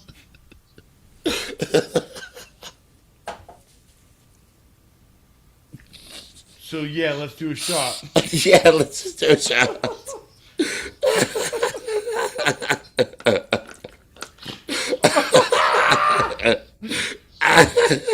You silly son of a bitch. Cheers.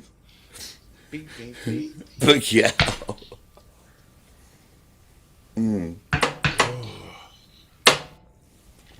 Folks, we're here every Tuesday, 8 p.m. Pacific, 11 p.m. Eastern. That's 4 a.m. Greenwich Mean Sandwich time on Wednesday mornings. If you happen to be across the pond, if you're on the stereo streets right now, don't be afraid to click that link above your heads because we are also live on the YouTubes where you can see this train wreck happen in real time. You're welcome for watching. Well, well, actually, it's not real time because on stereo they're like 20 seconds ahead than it is on YouTube. So it's Yeah. you can watch this train whack 20 seconds behind. Well, the short is where I read. Marriage is what brings us together this evening. So, what we recommend, and it's a lot of work. Hear me out. Log in on stereo. Go on to YouTube. Log in, listen to that on your TV or other device.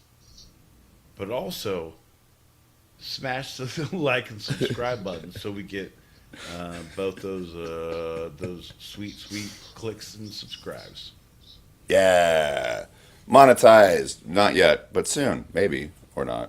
Hey, if you can help us out, it only hurts us. It only helps you. Yeah, that's the thing.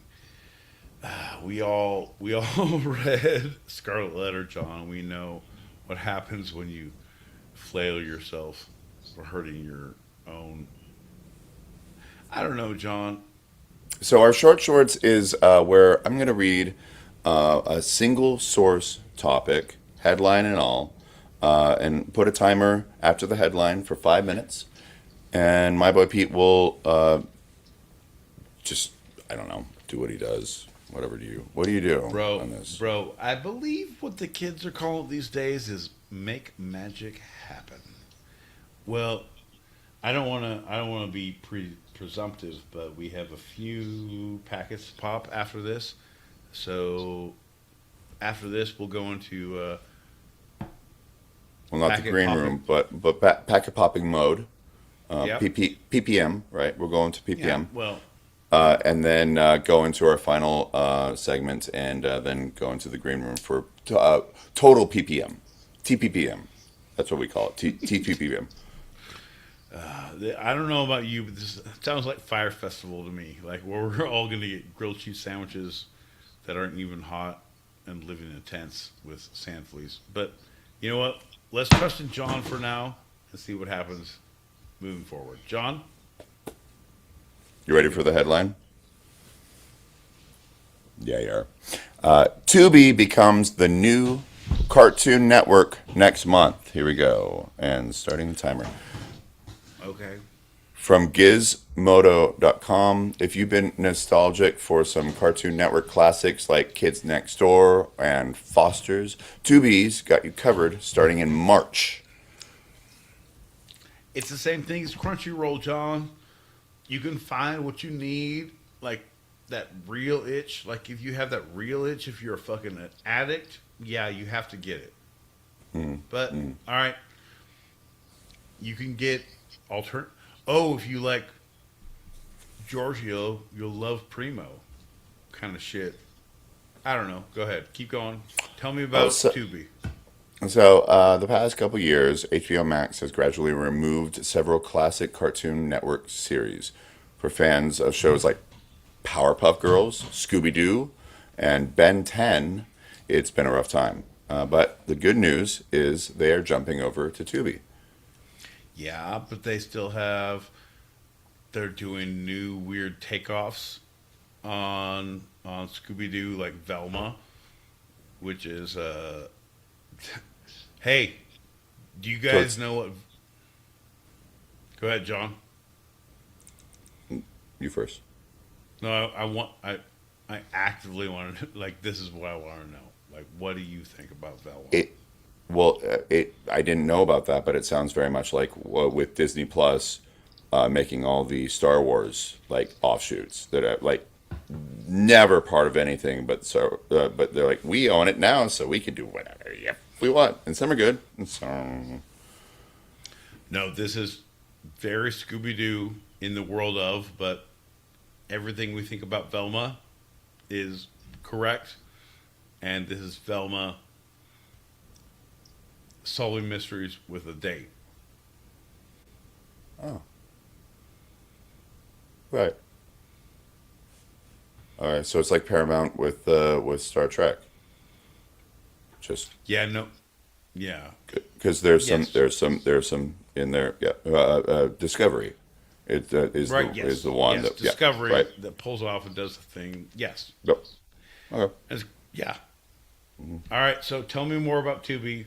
So we're losing Powerpuff Girls, and I think we're all specifically brokenhearted at this point.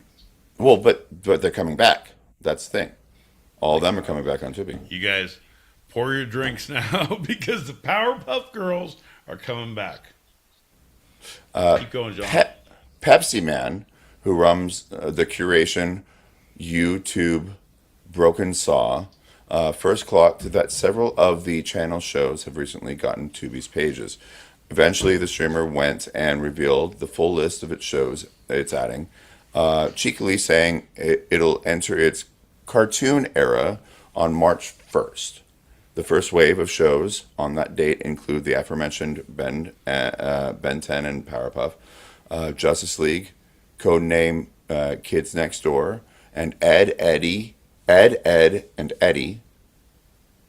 And a full list is available. Yeah, no, I'm with you. So your one single segment that you're doing for the thing, you are based on Chainsaw. No, sorry.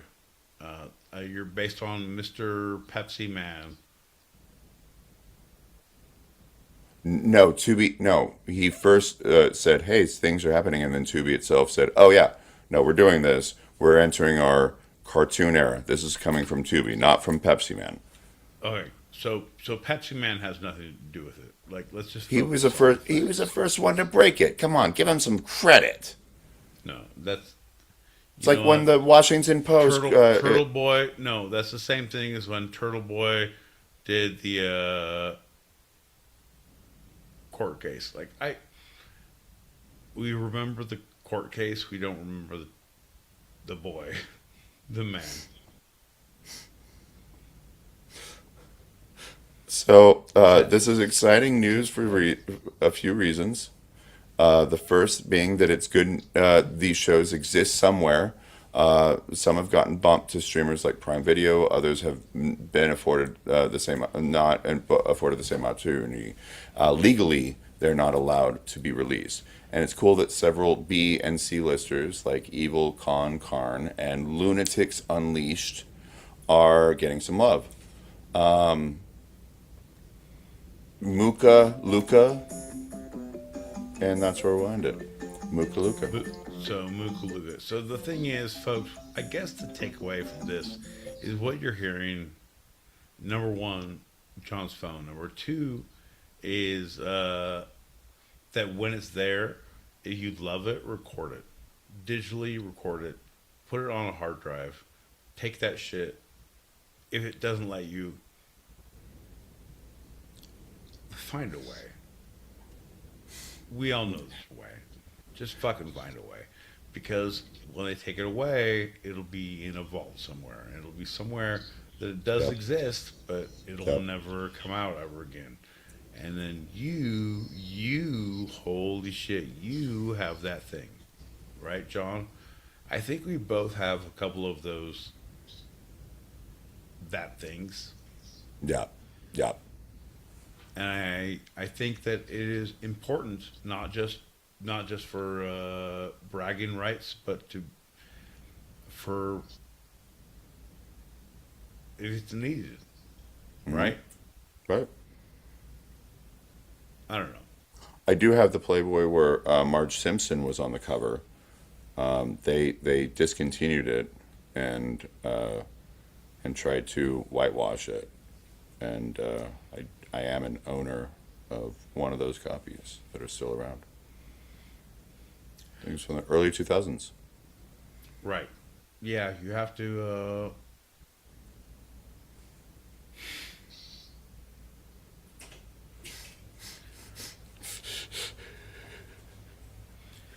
there's a fold out page of Mad magazine. Alfred called me and said, please don't, please don't. And what I said to him is, I said, I won't. And so, episode 94.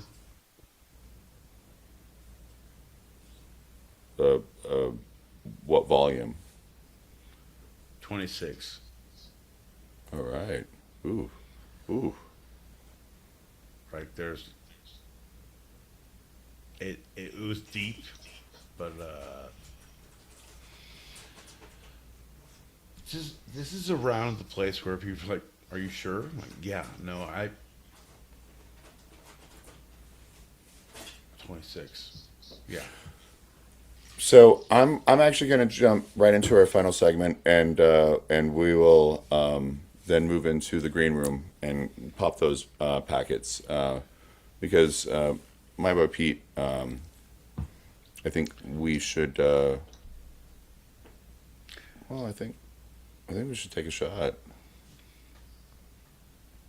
Bro, I think you're appropriately seeing the situation.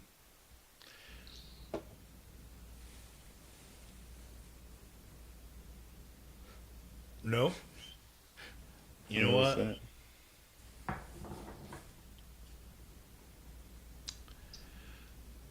I have to drive tonight, so I'm gonna. Well, I'm picking you up from the studio, and Do you have a cocktail you can cheers with? I do. I truly feel like you're aggressively trying to set me up for bullshit, and I love it because I'm falling right into it. I love it, but also, cheers, John. Fuck you. Bink, bink, bink. Cheers. Let go.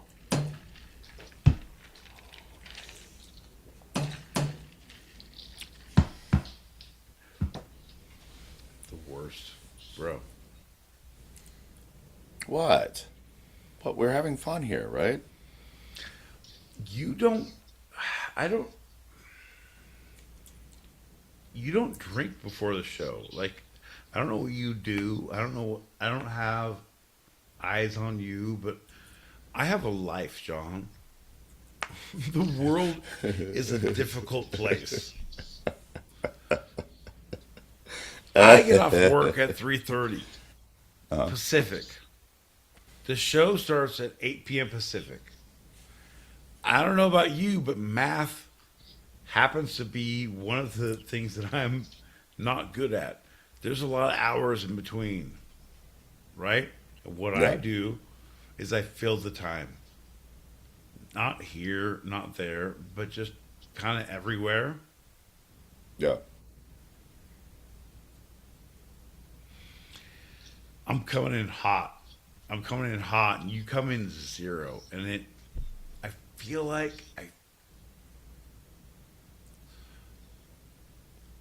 all I want to be is seen, heard, and understood, John. but what I don't want, 100%, what I don't want is you to have like 3 drinks before the show.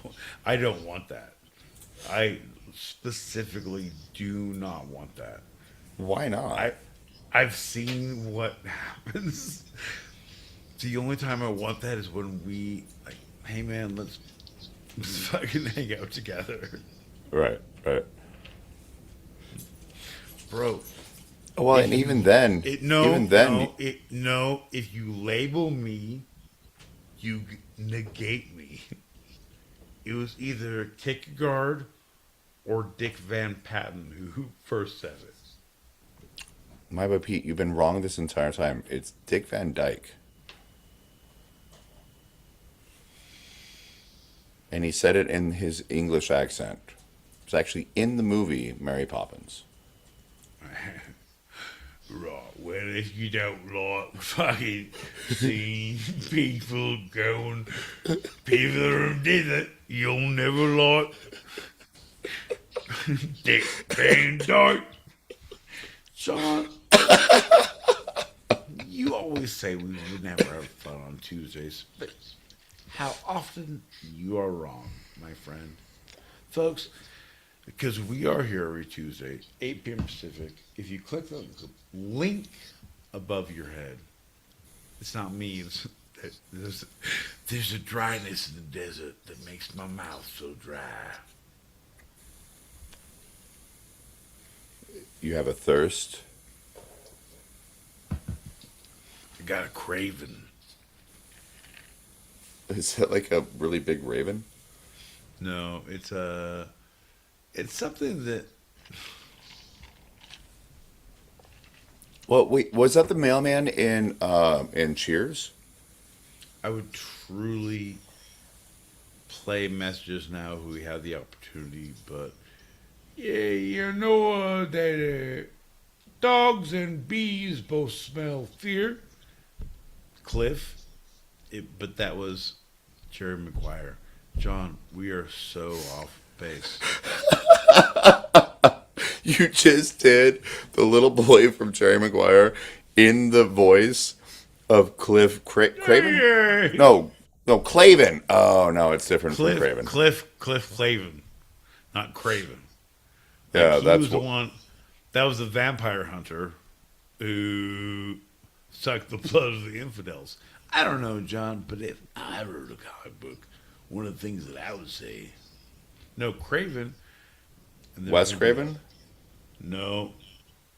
Like, honestly, this is where you're sucking me down into your stupidity, where I do not appreciate it. I'm better than him. You guys, everybody, look at me. Fuck, I'm better than him. Craven there was a movie. He was Craven the Hunter Craven. Craven the Hunter, where it's a movie. There's a movie, and you haven't seen it. It's based on a comic book that you haven't read Cool. because you don't know. Yeah, But there is all these also things. there's also Wes Craven, who is the horror film Right. director. Right, right. But you know what? I love the fact that you.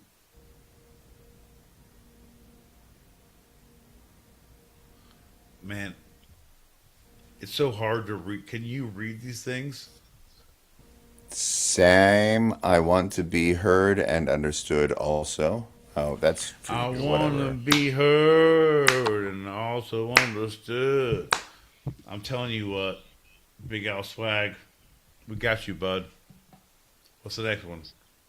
Well, I'm going back because I clicked it full screen. I bring all my legal issues to my boy Pete and Son's law firm. Oh, you're missing. No, I addressed that one, John. You're the best. But the thing is, I missed the bill on Capitol Hill. John, A- And Velma is a hottie with a John, body and a bop.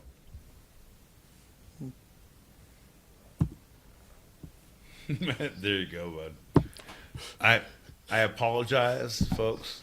Everyone on YouTube, if you're streaming, I'll never ask John to read messages again.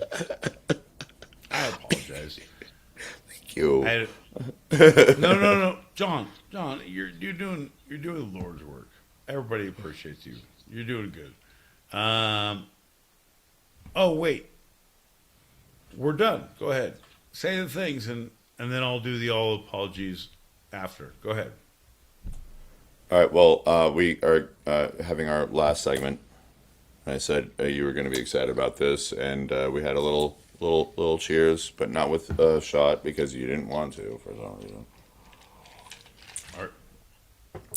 And it's moving. We're Our literally. our last segment is moving. Oh, the movie with Richard Pryor, where Dana Carvey played the maniac who helped him drive his Saab across country. Is that And that is actually exactly what it is. My boy Pete, this is a reverse two-sided. This is the one side of the two, and you're going to tell us about it. There's nothing about telling, John. I'm asking questions. You have a whole thing. Like, Apparently, you're not a Richard Pryor fan.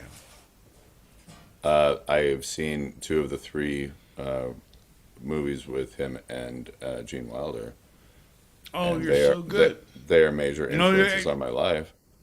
oh, so major influences on your life. Have you ever thought to explore further? Because I know for a fact you've done Gene Wilder. Yeah, you've seen 90% of his movies, but you No, don't I'm have not. I'm not. no. No, Oh, no, but that's he's a actually not major true. major influence. Yeah, yeah, just a But couple you movies. haven't seen movies. Not all of them. No, I've seen the ones that made me like have a part of a foundation of my comedy and humor. Wow. Okay. Why would I need think to this see is- more after that? And that's I think also this with is- Richard. Like I I think saw this- a couple of his seminal I- stand-ups. I think this is a time when you need to take back the show and talk about moving if you want it to end well. So let's talk about putting shit into boxes and how it affects psyche and all the things. But if you wanted to get into, wow, bro.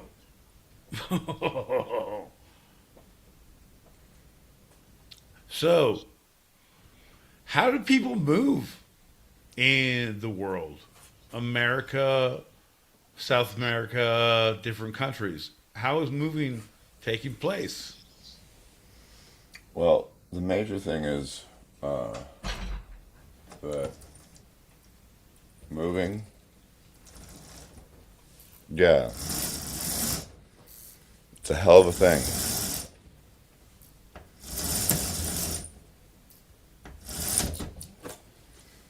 And that is all.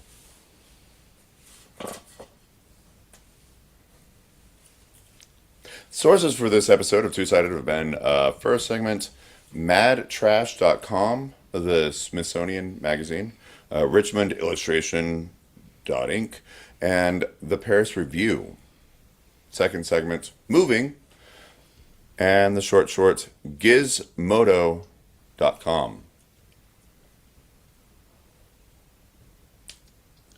Are you in trouble, John? No. If you need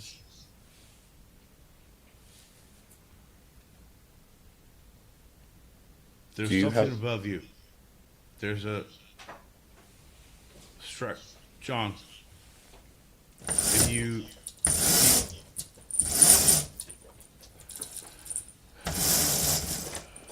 all right, folks. Sorry, I guess it was the I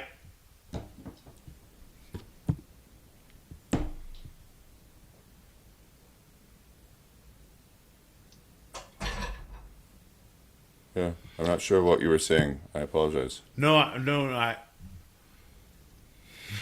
I love you so much, John. So the thing is, finish the show. Just we're in a show. Right. Yeah. So I just said the sources on my And end. I was don't wondering know if my I don't know my sources, and you stop me, and you stop. I don't know what you're doing. You closed your.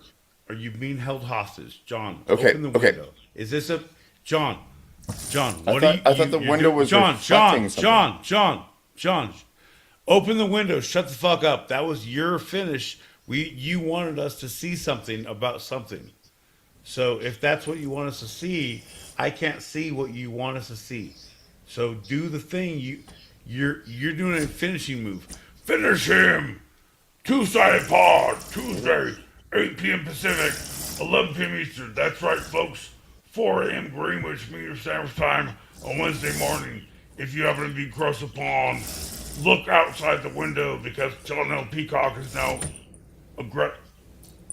pull it up. Just I don't know what's happening. I'm not sure either.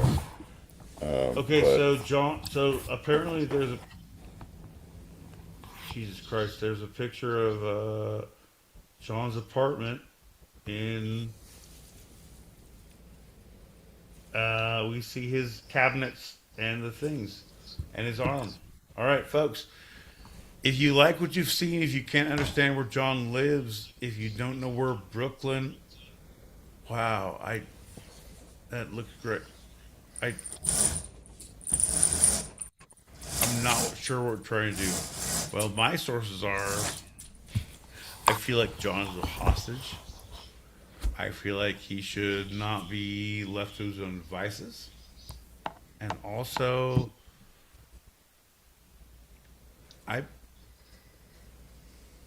I'm so angry, I don't remember what the rest of the show was. All right. Well, now it's time for your favorite game and mine, my boy Pete. What's the through line? And so that is, a little bit of Mad Magazine being Alfred E. Neuman, and then the second segment is moving. And that short was Tibbity two. I don't know what that means. Like, I truly don't know what you. Tubi taking over Cartoon Network. So Alfred E. Neuman, Tubi taking over Cartoon Network, and moving. Okay, everybody should be worried because John is a fucking cartoon character who's trying to move his perception of his online persona. It ain't gonna work, John. We literally saw only the reflection of your kitchen. You're welcome for watching. Fuck you. Moving? What's the through line? You want me to have a through line? Say it. All right. Alfred E. Neuman. Yep. Cartoon Network moving from HBO Max Use your to fucking words. Tubi. Conservation of words, John. If you want me to say a through line, don't say a fucking paragraph for each one. What is the conservation of words that you need for me to answer the question? John. Neuman. Cartoon Network moving.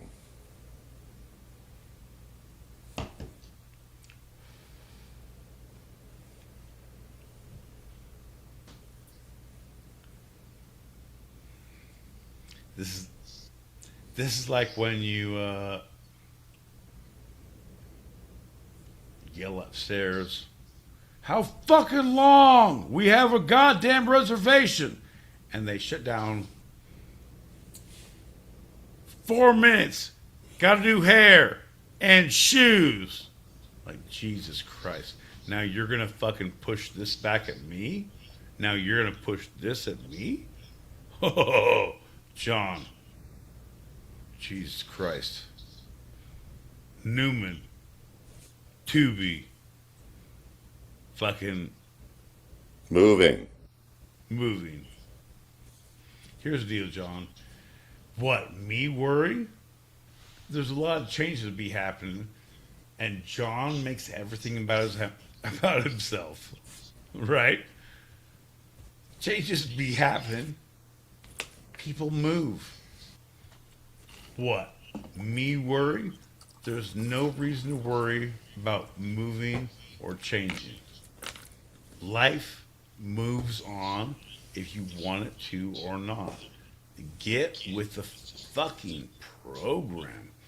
You want me to hold your fucking hand? Oof. My leg's about to be amputated. Do you want to do a show about that? Final answer. That's right, my boy Pete.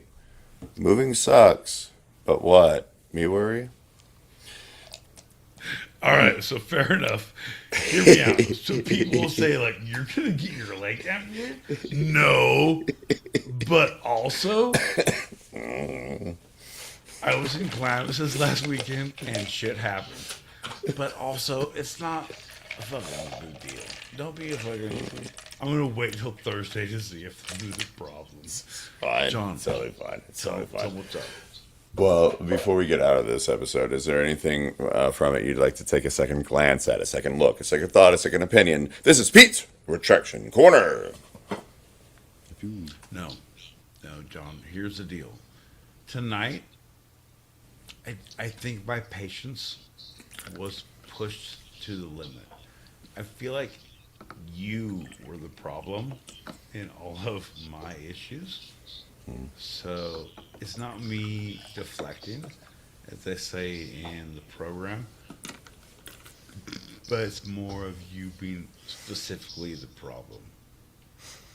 So nothing to take back. I'm fucking flamed. All right. All right. Well, get your shot ready as I do the outro. You're welcome for listening, everybody. We have our open chat show continuing for those listening live on the Stereo app or watching live on YouTube. So if you are here now, regardless of the platform, stick around. And if you are hearing this later and want to join us in the green room for after show wind downs, I want to throw some topics out there. Email two-sidedpod@gmail.com. That's TWO sidedpod@gmail.com. Cheers, brother. Cheers, pal. Big. Bagow.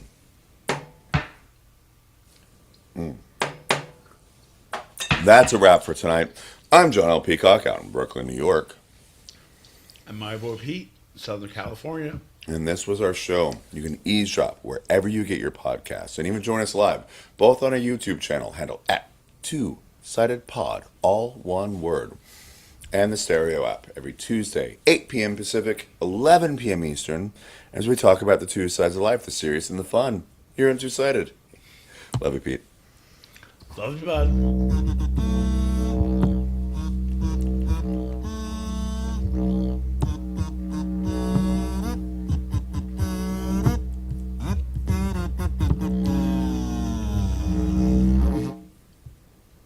Holy shit. Folks. Ladies and gentlemen, boys and girls, children of all ages, we are now officially in the green room. That's right. John is going to be changing the settings. We're going to be putting it into a different gear. Wow. Wow. A lot of people here. A lot of Big Al, my man. I don't know. I can't read all the things you're saying, but phonics was never my strong suit. So we'll go ahead and play these once we get John back in. John, I do have to say, folks, what are the things about the two-sided pod every Tuesday, 8 p.m. Pacific, 11 p.m. Eastern, is the general ineptitude of what one may bring. It's not me so much. It's us. It's connected two sides, as I say. Ladies and gentlemen, boys and girls, shh, quiet. We don't tell them we're talking about him. Children of all ages, your friend of mine, the man of the hour, the ginger with the power, John L. Peacock. Yeah. Hey, guys. So good. So good. It makes you feel like you should. John, I don't know what that means, but I'm giving you all the stars. I'm giving you all the things. I'm going to put you on a brief hold, and then I'll be... I What? don't know what's happening. I'll be right back. Hold on. Okay. Okay, should I pop some packets? Yeah. Do, like, You know what? No, I got you. I'll do packets and then we'll pop the. Yeah, ready? Go. Yeah, change the Well, things. oh, okay. Okay. Well, I thought, okay. Let me do that real quick. Dooba dooba dooba dooba doo. Abba dabba dabba dabba dabba doo. Dooba dooba And doo. then we'll think about moving. Everybody's moving. Something about moving now. Yeah. I ready. That's weird to me. Thumbs up. Oh, yeah. Yeah. Thumbs up. Thumbs up. My guys, my guys, my guys. Chili Cowlick in the front. Pretty sure there are rules against that kind of thing. Dirty There's not. boys. No. Oh, you mean No, the never. hairstyle. Never, never. Sorry, my bad. My bad. No. No rules. No judgment. The thing is, if you leave the light in your car on in the right place. Oh shit. Who we got? May I remind you, sir, that, for instance, the name of Alfred in this household has been up echoing on these walls for the last 45 years. I attended to your parents when I heard those screams from this very same house. With you, Master John, and my boy, Master Pete. When you were born, I heard these walls scream, and I wanted to let you know that I would be there for you, no matter what. But until that day came that you told me to leave, was the last day that I'd ever show my face as Alfred E.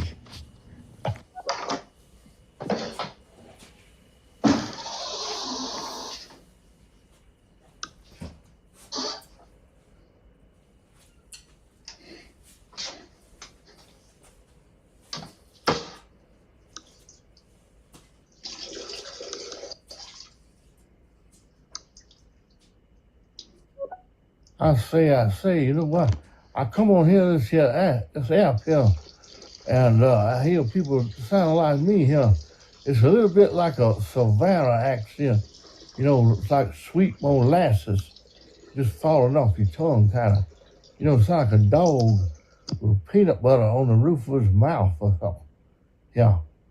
Anyway, here, I carry on. Oh, wait a second here. Somebody say something about horticulture. Look, if y'all gonna talk nasty, I'm gonna go to bed, okay? Let's keep it PG here.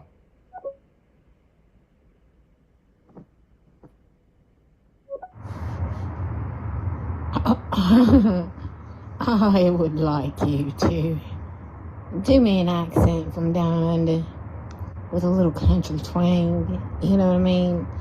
I want to feel like I'm on the border of South Africa and Australia, riding down a wave on the back of one of them Sicilians. You hear me? All right, now, accent away, baby.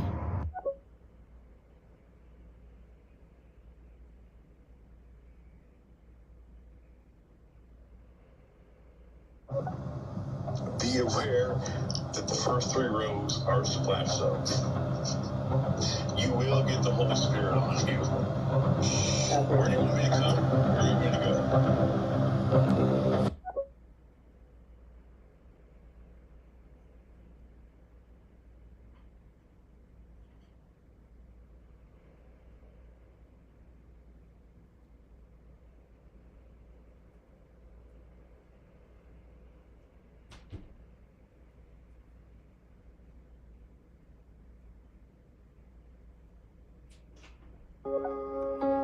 To be or not to be. That's the question. Fucking stoner, bro. To fill a room full of monkeys and typewriters and see what happens. You were saying about the Garden of Eden, how the animals Should have been eating or fucking.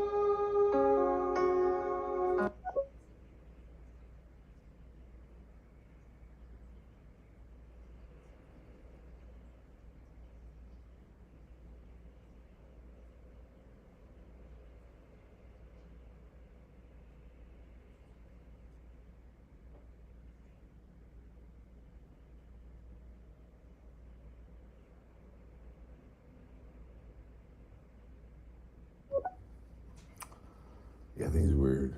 Hey, blink twice if you believe me. Yeah.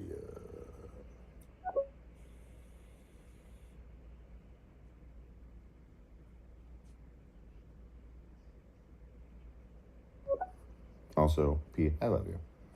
I know you say bad things, but really, the noise canceling really helps out. Good show.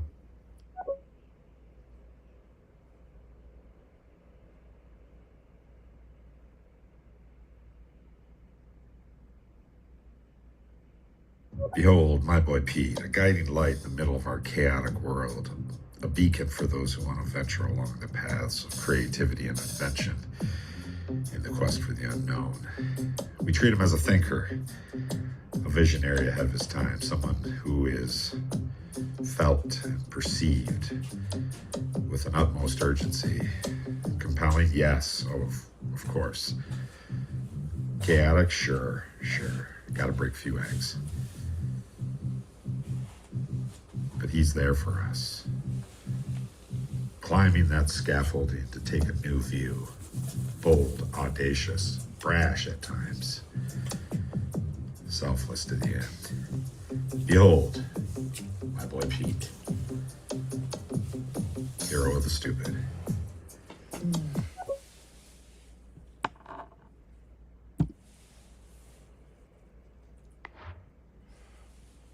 My boy Pete, can you hear me? Is your microphone up?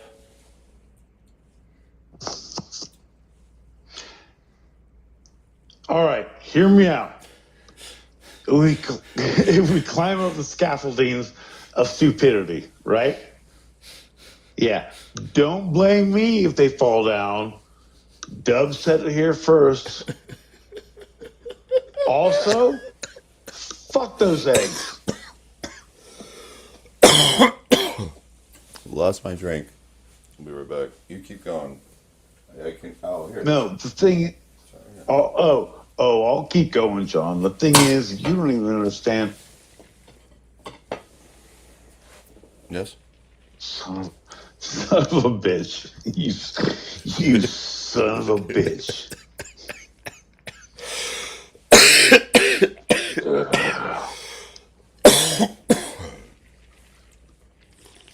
All right, people who are just tuning in, thanks for watching on the Stereo Streets. Thanks for listening on the YouTubes.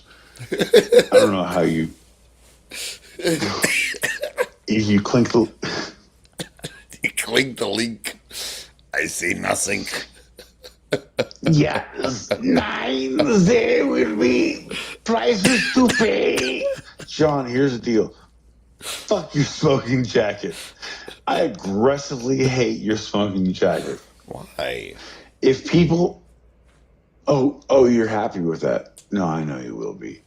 Like, one of John's special traits in life is that he takes pleasure in the displeasure of others.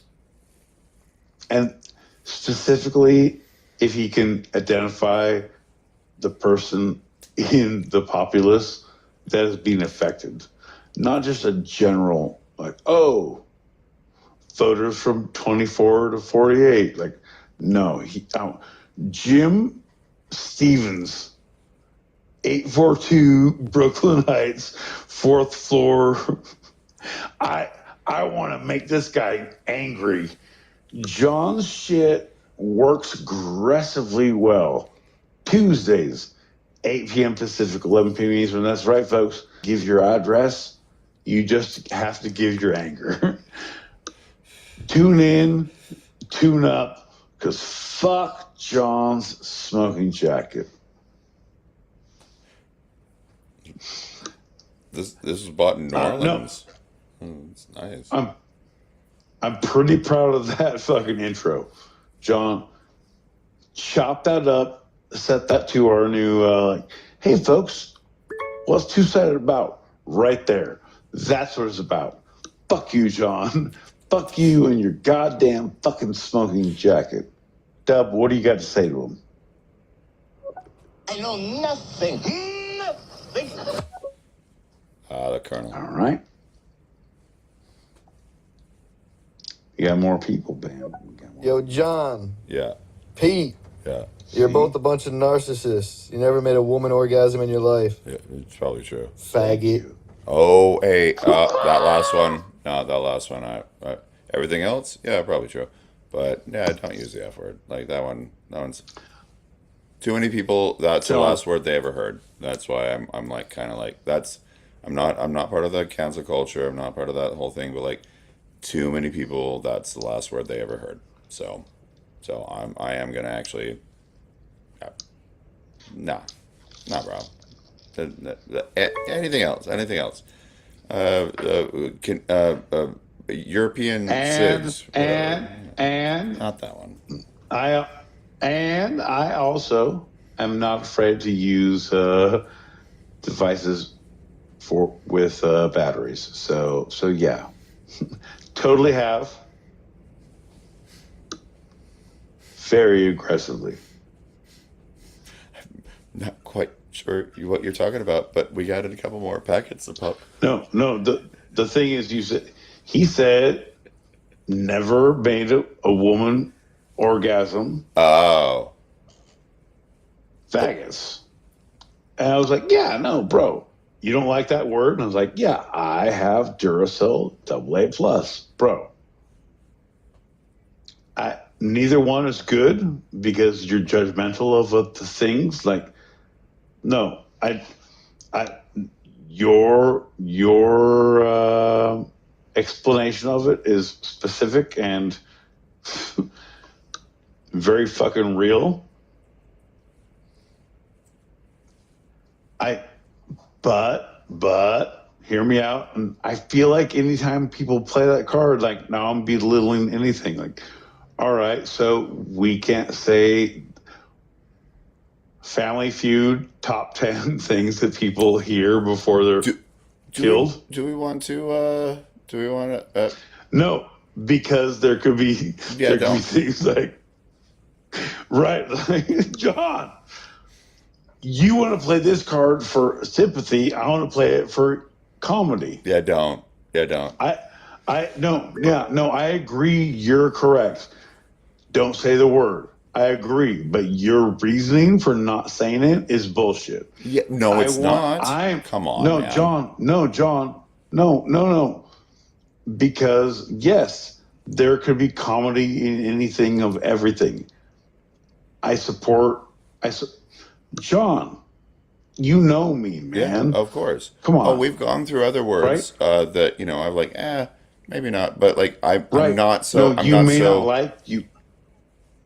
And the thing we've also talked about is there's new words that are being brought back in.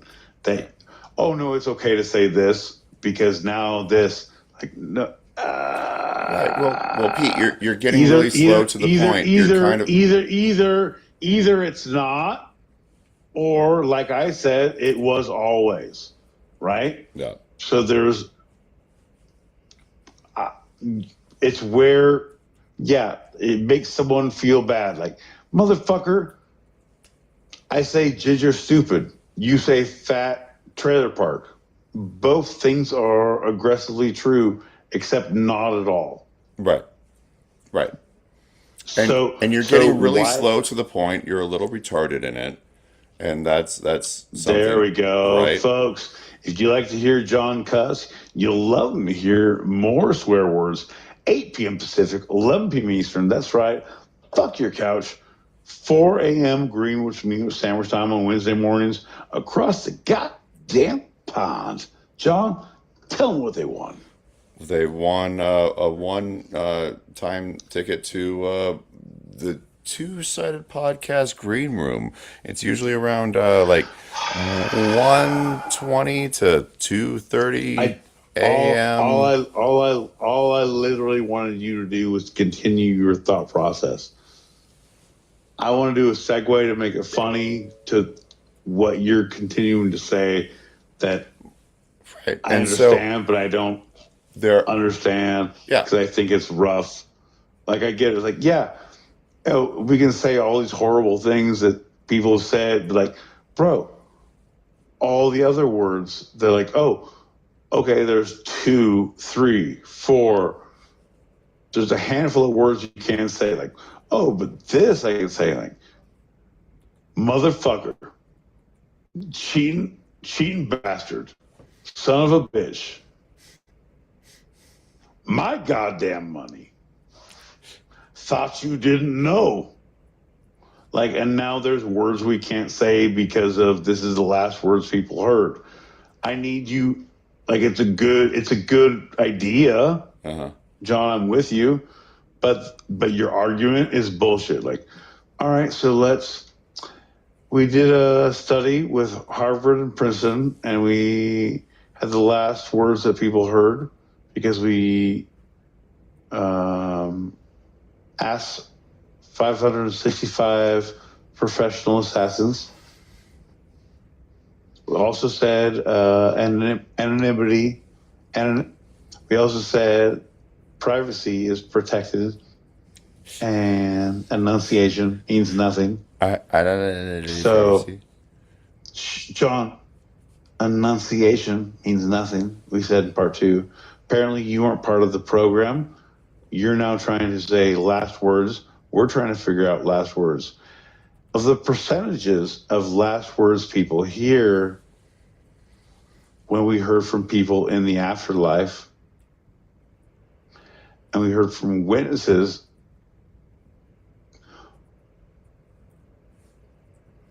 So 2%.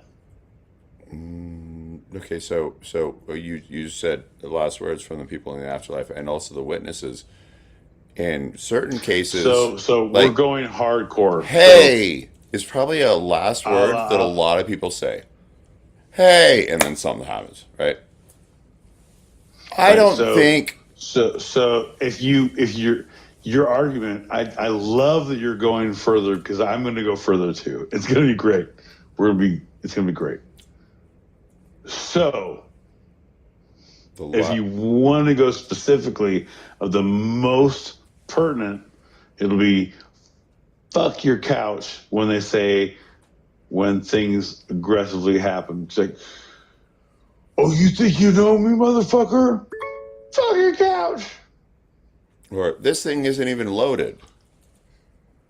Fuck your couch. Because you're not hearing me, John. You're thinking of the second to last word. Faggot. Fuck your couch. So if you're saying last word, you're doing very, very ironic reasoning. And I want to say that I will play your game too. Yeah. As an irony major. John, I appreciate you. I love you, but I am as principled as you are. Yeah. I will march as hard and as long as you do. But I need you to understand what you are doing it for and what your arguments are. If I can pick you apart, I do John, understand come that. on. So my boy Pete. No, I'm with you. Okay. Housing. We can talk about housing and how this works. We can talk about all of these things. I truly think that I have the upper ground on a lot of ideas and thoughts. And it could be because I'm at the end of a show in a green room. I don't know if they call it pomp and circumstance as much as they call it pompous circumcise. I don't know. You guys. Very pompous circumcised. I'm just Well, gonna keep on going. Ha ha ha. well, Keep on going. Ha ha ha. well, if you're going to take that inch, you might as well take a mile, they said, park pomp and circumcisingly.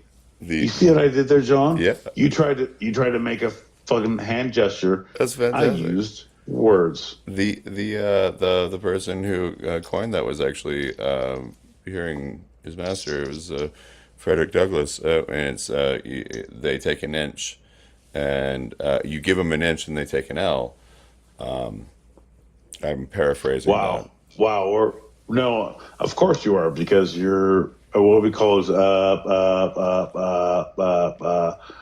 profiling. Frederick Douglass is. I freaking love him so much. No. You know that.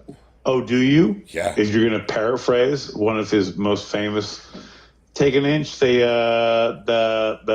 swim all over you. Easy there. That was from Little Mermaid, John. You didn't know, but Frederick Douglass never saw it. No, and one of the things that we like to say about Frederick Douglass, he said, "Down here, all the fish is better." No, John. Oh, no. I see what you did, because you can't use the words. So I could not sing on Little Mermaid, because if I was down here, the underplate, John. It was when he was a small child as a slave, and he heard his master say it in front of his mistress, the wife, because she was teaching him the Bible. We wrote about 100%, John. John, this is shit. Yeah. This is Shinola. I think you'll do good in the world, my boy Pete. You know the difference. That's fantastic. You guys, if you don't know, now you know. There's a hard left and nobody's right kind of joke. What were you born, my boy Pete? Sean, I was born at an early age. I was born as a young black child. Here's the deal, Sean. You jerk. I think this is the time when we all take 3 minutes to light a joint or pack a bowl, and then we pour a shot, and we do both of those things. But I'm very, very upset at what has happened tonight. I'll be honest. Like, you have said things, I have said things, mostly you have said things, but in a legal standpoint, your name's on this show. Two-sided pod, 8 p.m. Pacific, 11 p.m. Eastern. That's right, folks. It's 4 a.m. Greenwich Mean Sandwich time. If you happen to be across the pond on Wednesday mornings, John. Brought to you by John L. Peacock, apparently. 100%. I'm definitely going to put money on your books when you get caught for everything we've done. So yeah, no, that is a thing. My we got was messages. having a legal So argument. But yeah, not the F word. That's for me. That's just for me. I don't need a reason. You always need a reason. Reason for the season. So if you like the reason for the season, you love the John L. Peacock 2027 calendar. If you hate buttons and you love months of the year, you'll love this sweet, sweet sensation.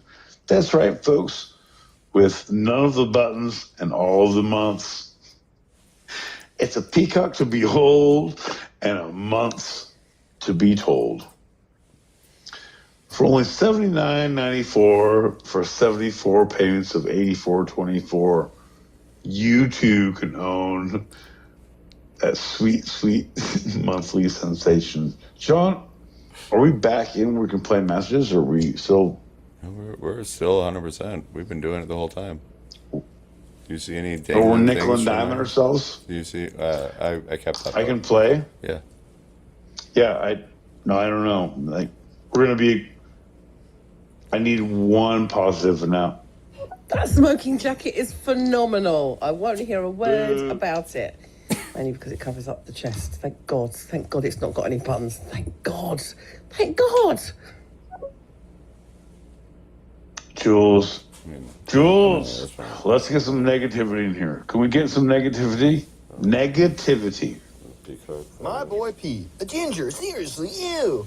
I mean, come on, dude. Life's not that serious. You must be a weird millennial. Yeah, you never made a woman orgasm. So how are we gonna fix that, Pete? I'm fine with that. It's a 9-volt battery. It's a 2-stroke engine. The thing is, it's a 50% gas oil mixture. It's a 2-stroke engine. And what you do, you know what? Let's play some more messages. My boy Pete, you might use things with batteries. Duracell batteries. John L. Peacock is that Duracell battery. Battery. You know, the one with the copper colour top. Oh, thank you. Bye. See, it's contagious. Enunciation strikes again. Julie Prunes, I don't care where you are, Wednesday mornings, across the pond. Phonics did not work for you. John? Jesus Christ. What? My boy Pete. Never made a woman orgasm. Come, scream, enjoy yourself. Eat his life!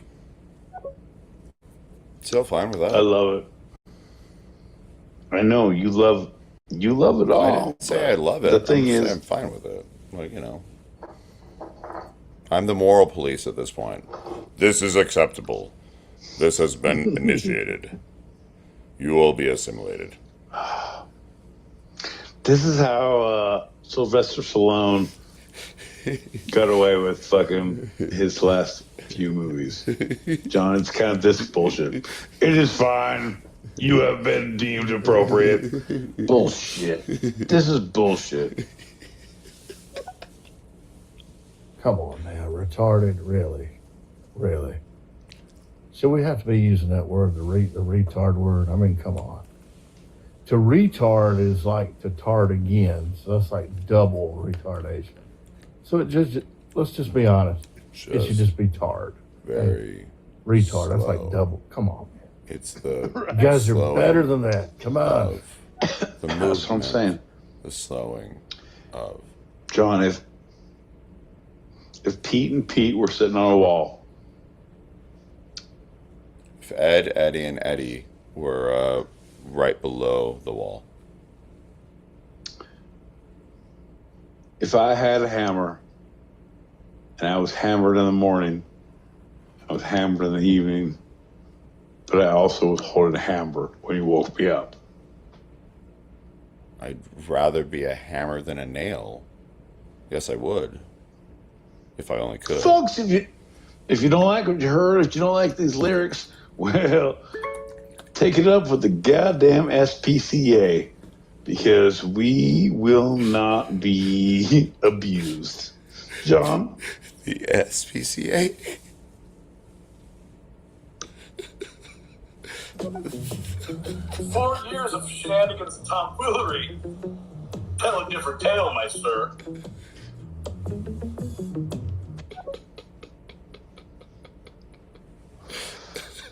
Dub,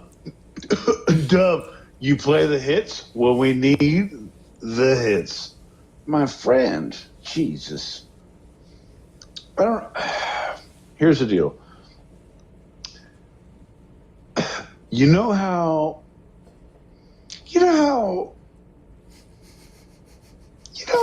firefighters do calendars? Well, what we're going to need from you is we're going to need some audio clips. 12 clips a month, 12 months a year. It's going to be your welcome to the party, two-sided audio extravaganza calendar. Dub, we're going to get you in on 50% of them fucking hits, baby. You know what's up. 3 clips a week. Every week of the year. Yeah. If you don't like those numbers, we'll look at these bottom lines. Welcome everybody to Stereo Radio. When the night has gone and the moon is the only thing that we see. No, I won't shed a tear, 'cause there's only one thing I want to see on Stereo Radio. You guys have a great night. It's Stereo Radio. I love you guys. My boy Pete, and is that John L. Peacock? Yes, Yep, it is. baby. You guys have a great fucking night. Greg. This has been a great podcast. I've been here since the beginning on Stereo Radio. Greg. Fuck yeah, Greg.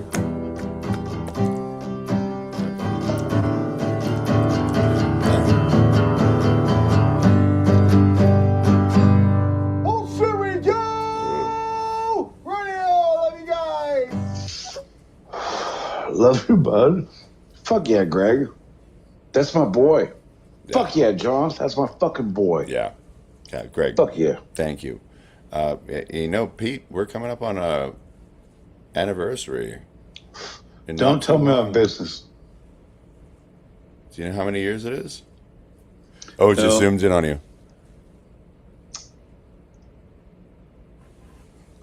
Zoomed out. No. I want to zoom in on your plan. So how many years, John? So many years that I'm scared about AI focusing on my face and your plant. This is, hey, they're on my lawn. These goddamn kids in my driveway. Yeah. It's fucking bullshit, man. All right, hear me out. I can go. Am I ready? Yeah. Yeah? Yes, you are. Yeah? Yes, you are. Check. Sibilance. Sibilance. 1, 2, 3. Testes. 1, 2, 3. All right. Fuck you guys. Hear me out. That shit? Is it? I don't know. Is it? What were we talking about? What was the thing? We're coming up on an anniversary pretty soon. Fuck Do you remember time. how many years it is? Fuck all those names. Fuck all those numbers. Like, that's some bullshit. Like this. Oh, life was shit because we were inbred and in house and in focus for a hot minute, and we started a thing because it was like, oh, how do I decompress? Because I'm gonna fucking fight a neighbor or yell at John, and I did. And like, we should record this, and we did, and we fucking just recorded shit, and we put it on things, and then we did it, and like, here's this, and we did the thing, like, fuck you, John, like, you're literally a therapist to me, like, I'm not this aggressive to you, like, I am to you, but I'm not this aggressive to you. When we're together, I do say fuck you, man, but not like I don't run on you. You know what I mean? Well, not usually, Wait. but there was that one time Okay. that you were like, I wish we were not in the same room doing the podcast because I can't look at you and not hate you. Yeah, no, the thing is, I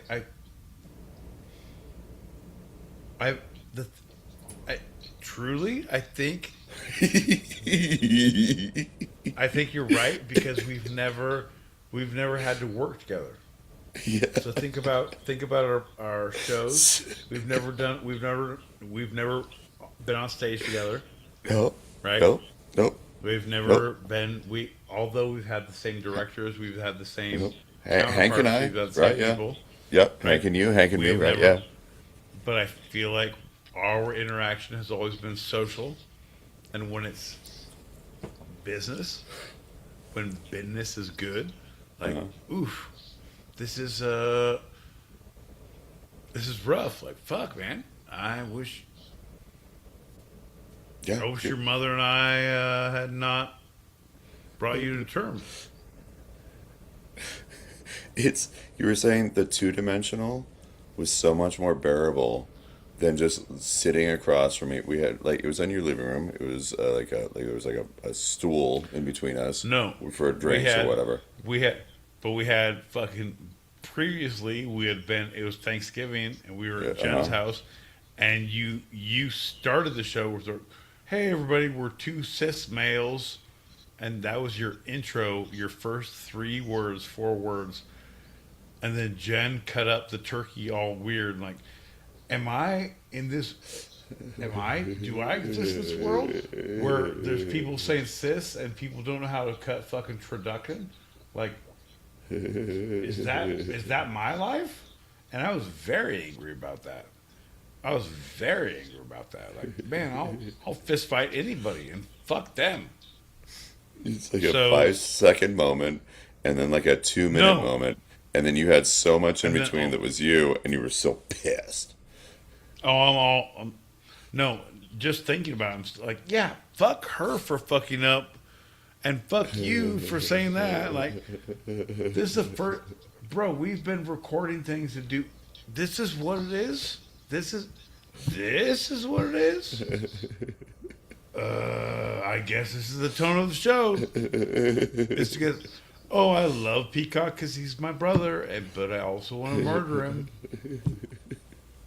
Man, That wasn't man. the first year. We already knew the tone of the show.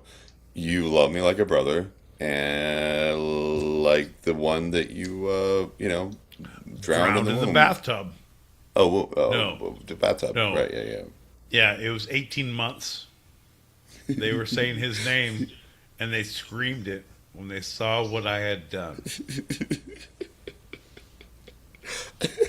Allegedly, there's no Sorry, John. statutes of Sorry. limitation. So allegedly, We're, allegedly, no, as a it's all for toddler, comedy. but as a toddler, we're shooting from the hip. We have no full aim. But come on,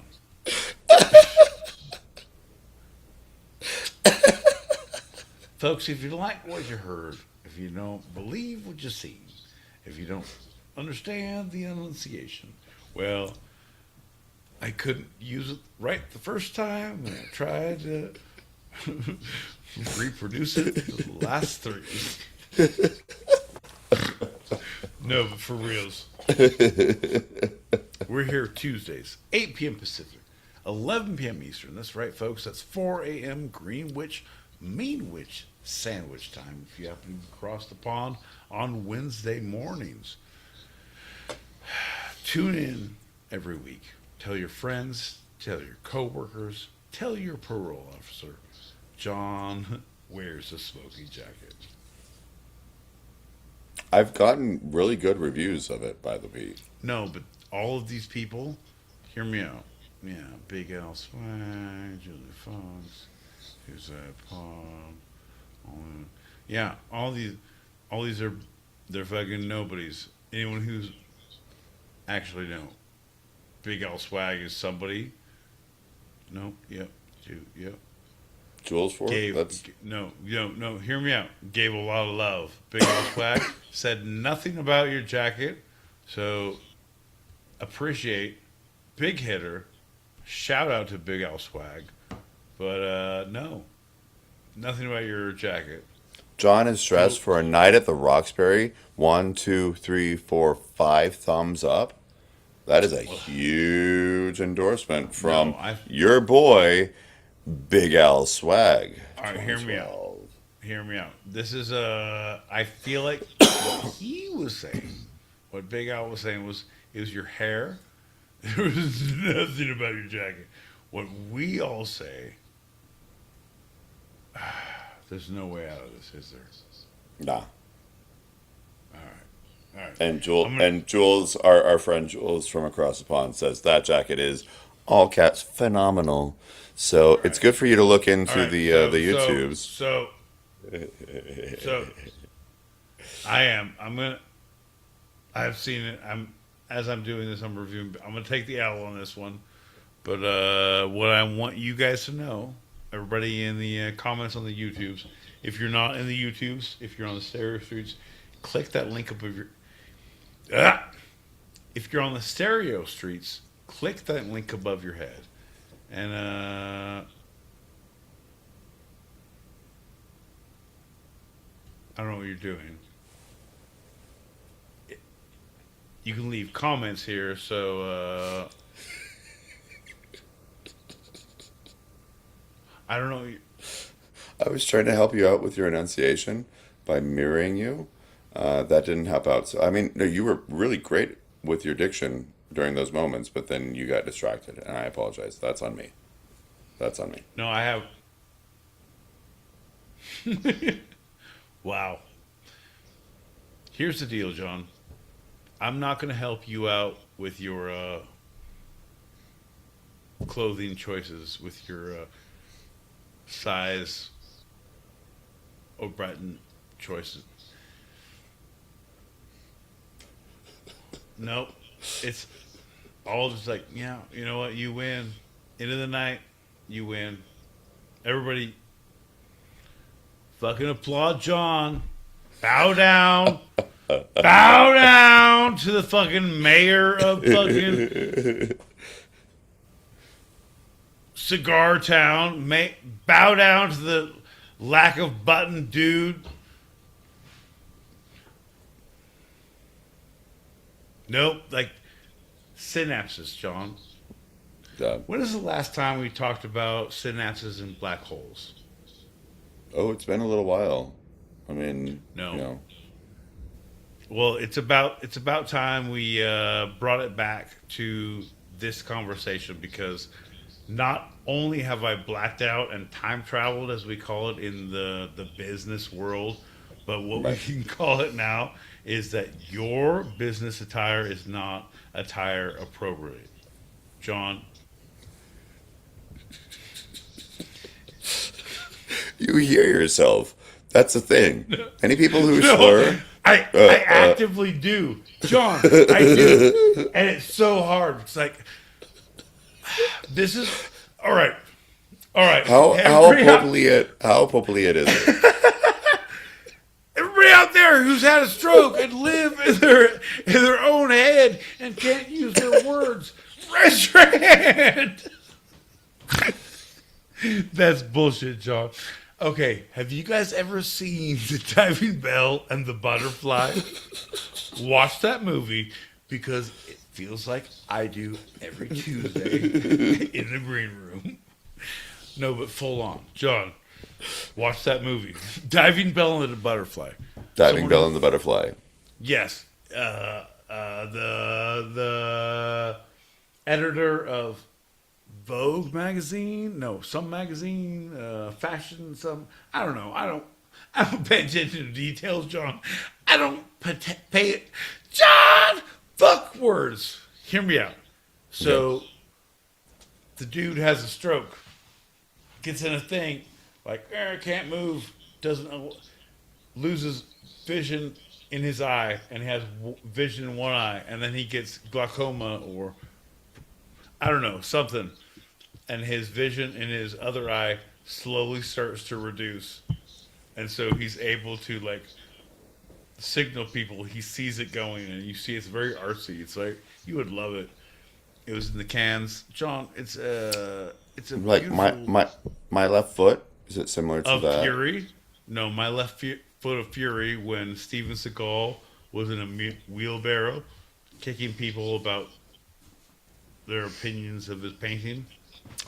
Yeah, Daniel Day-Lewis playing Steven Seagal, playing the character of My Foot of Fury.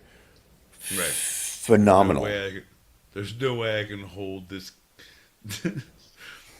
these nunchucks with my left toe. But a paintbrush can kill a man.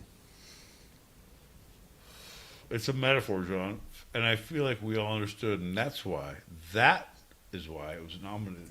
And what? Let's it's in the cans, as you said. Let's pop that last packet and maybe get out of here.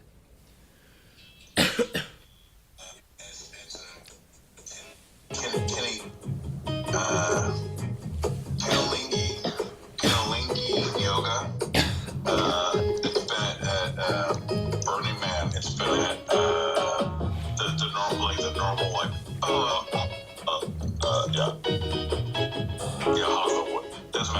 So,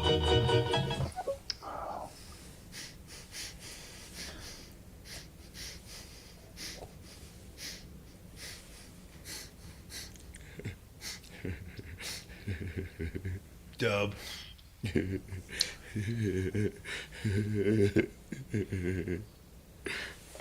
It's the throes of the green room for you, I'm my boy Pete. It's the throes. Dub.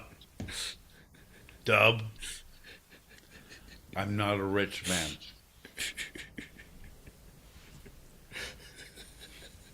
But I have a certain set of skills.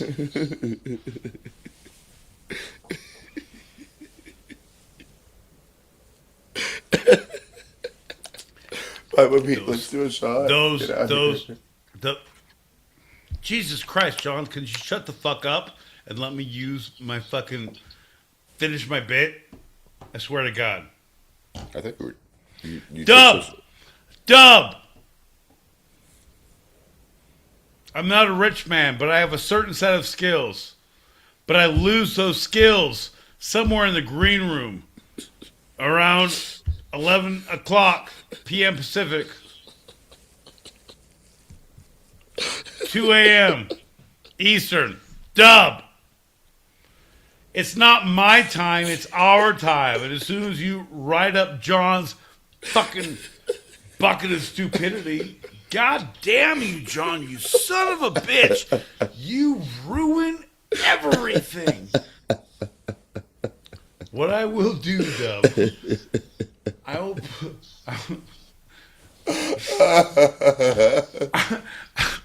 Dub, I'm going to dig a hole in this cell of stupidity. I'm going to hang a picture of... Doesn't matter, John. Fuck! I was angry and it was pertinent and I had words, and now I'm just angry and drunk and I have no words.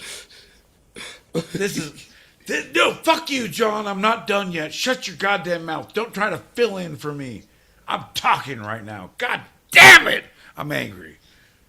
Oh, you son of a bitch. I had 3 points, none of them which were made. I had a joke. I had a fucking purview. I had a foresight, John. Ah!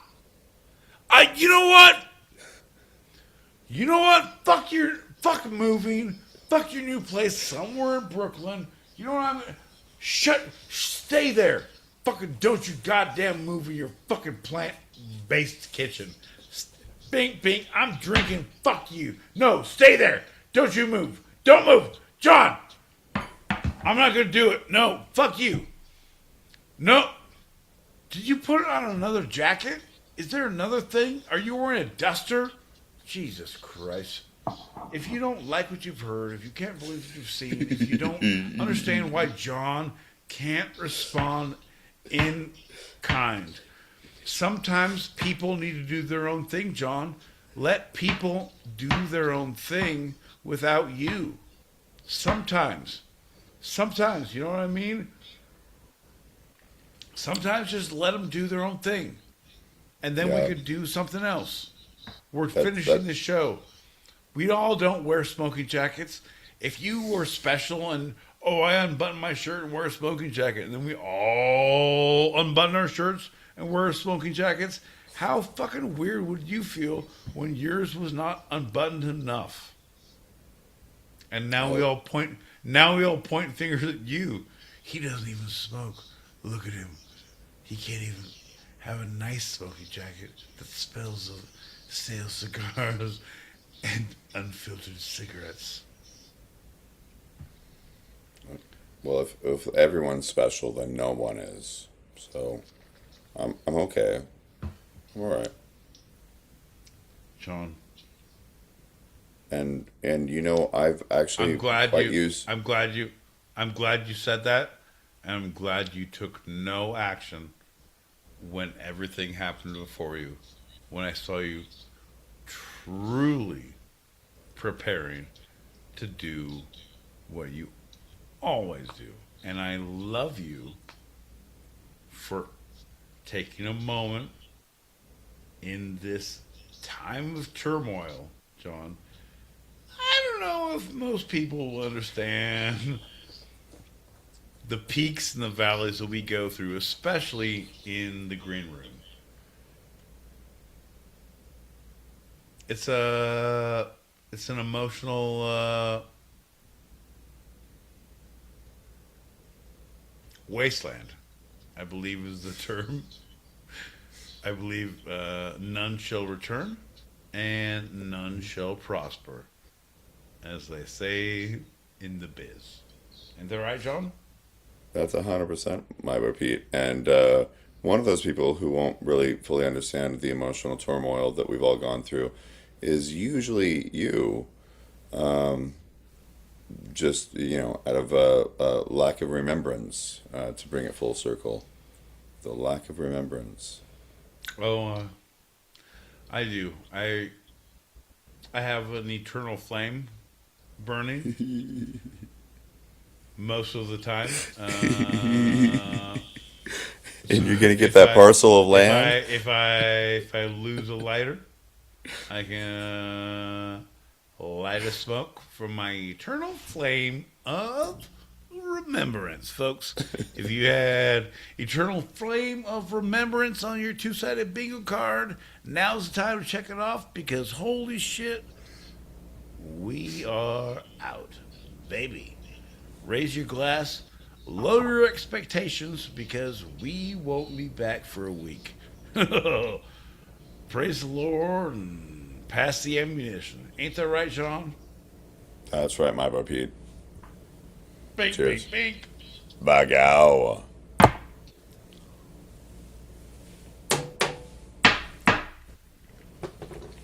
Wow. Ooh, ooh, ooh. Love you, bud. Love you.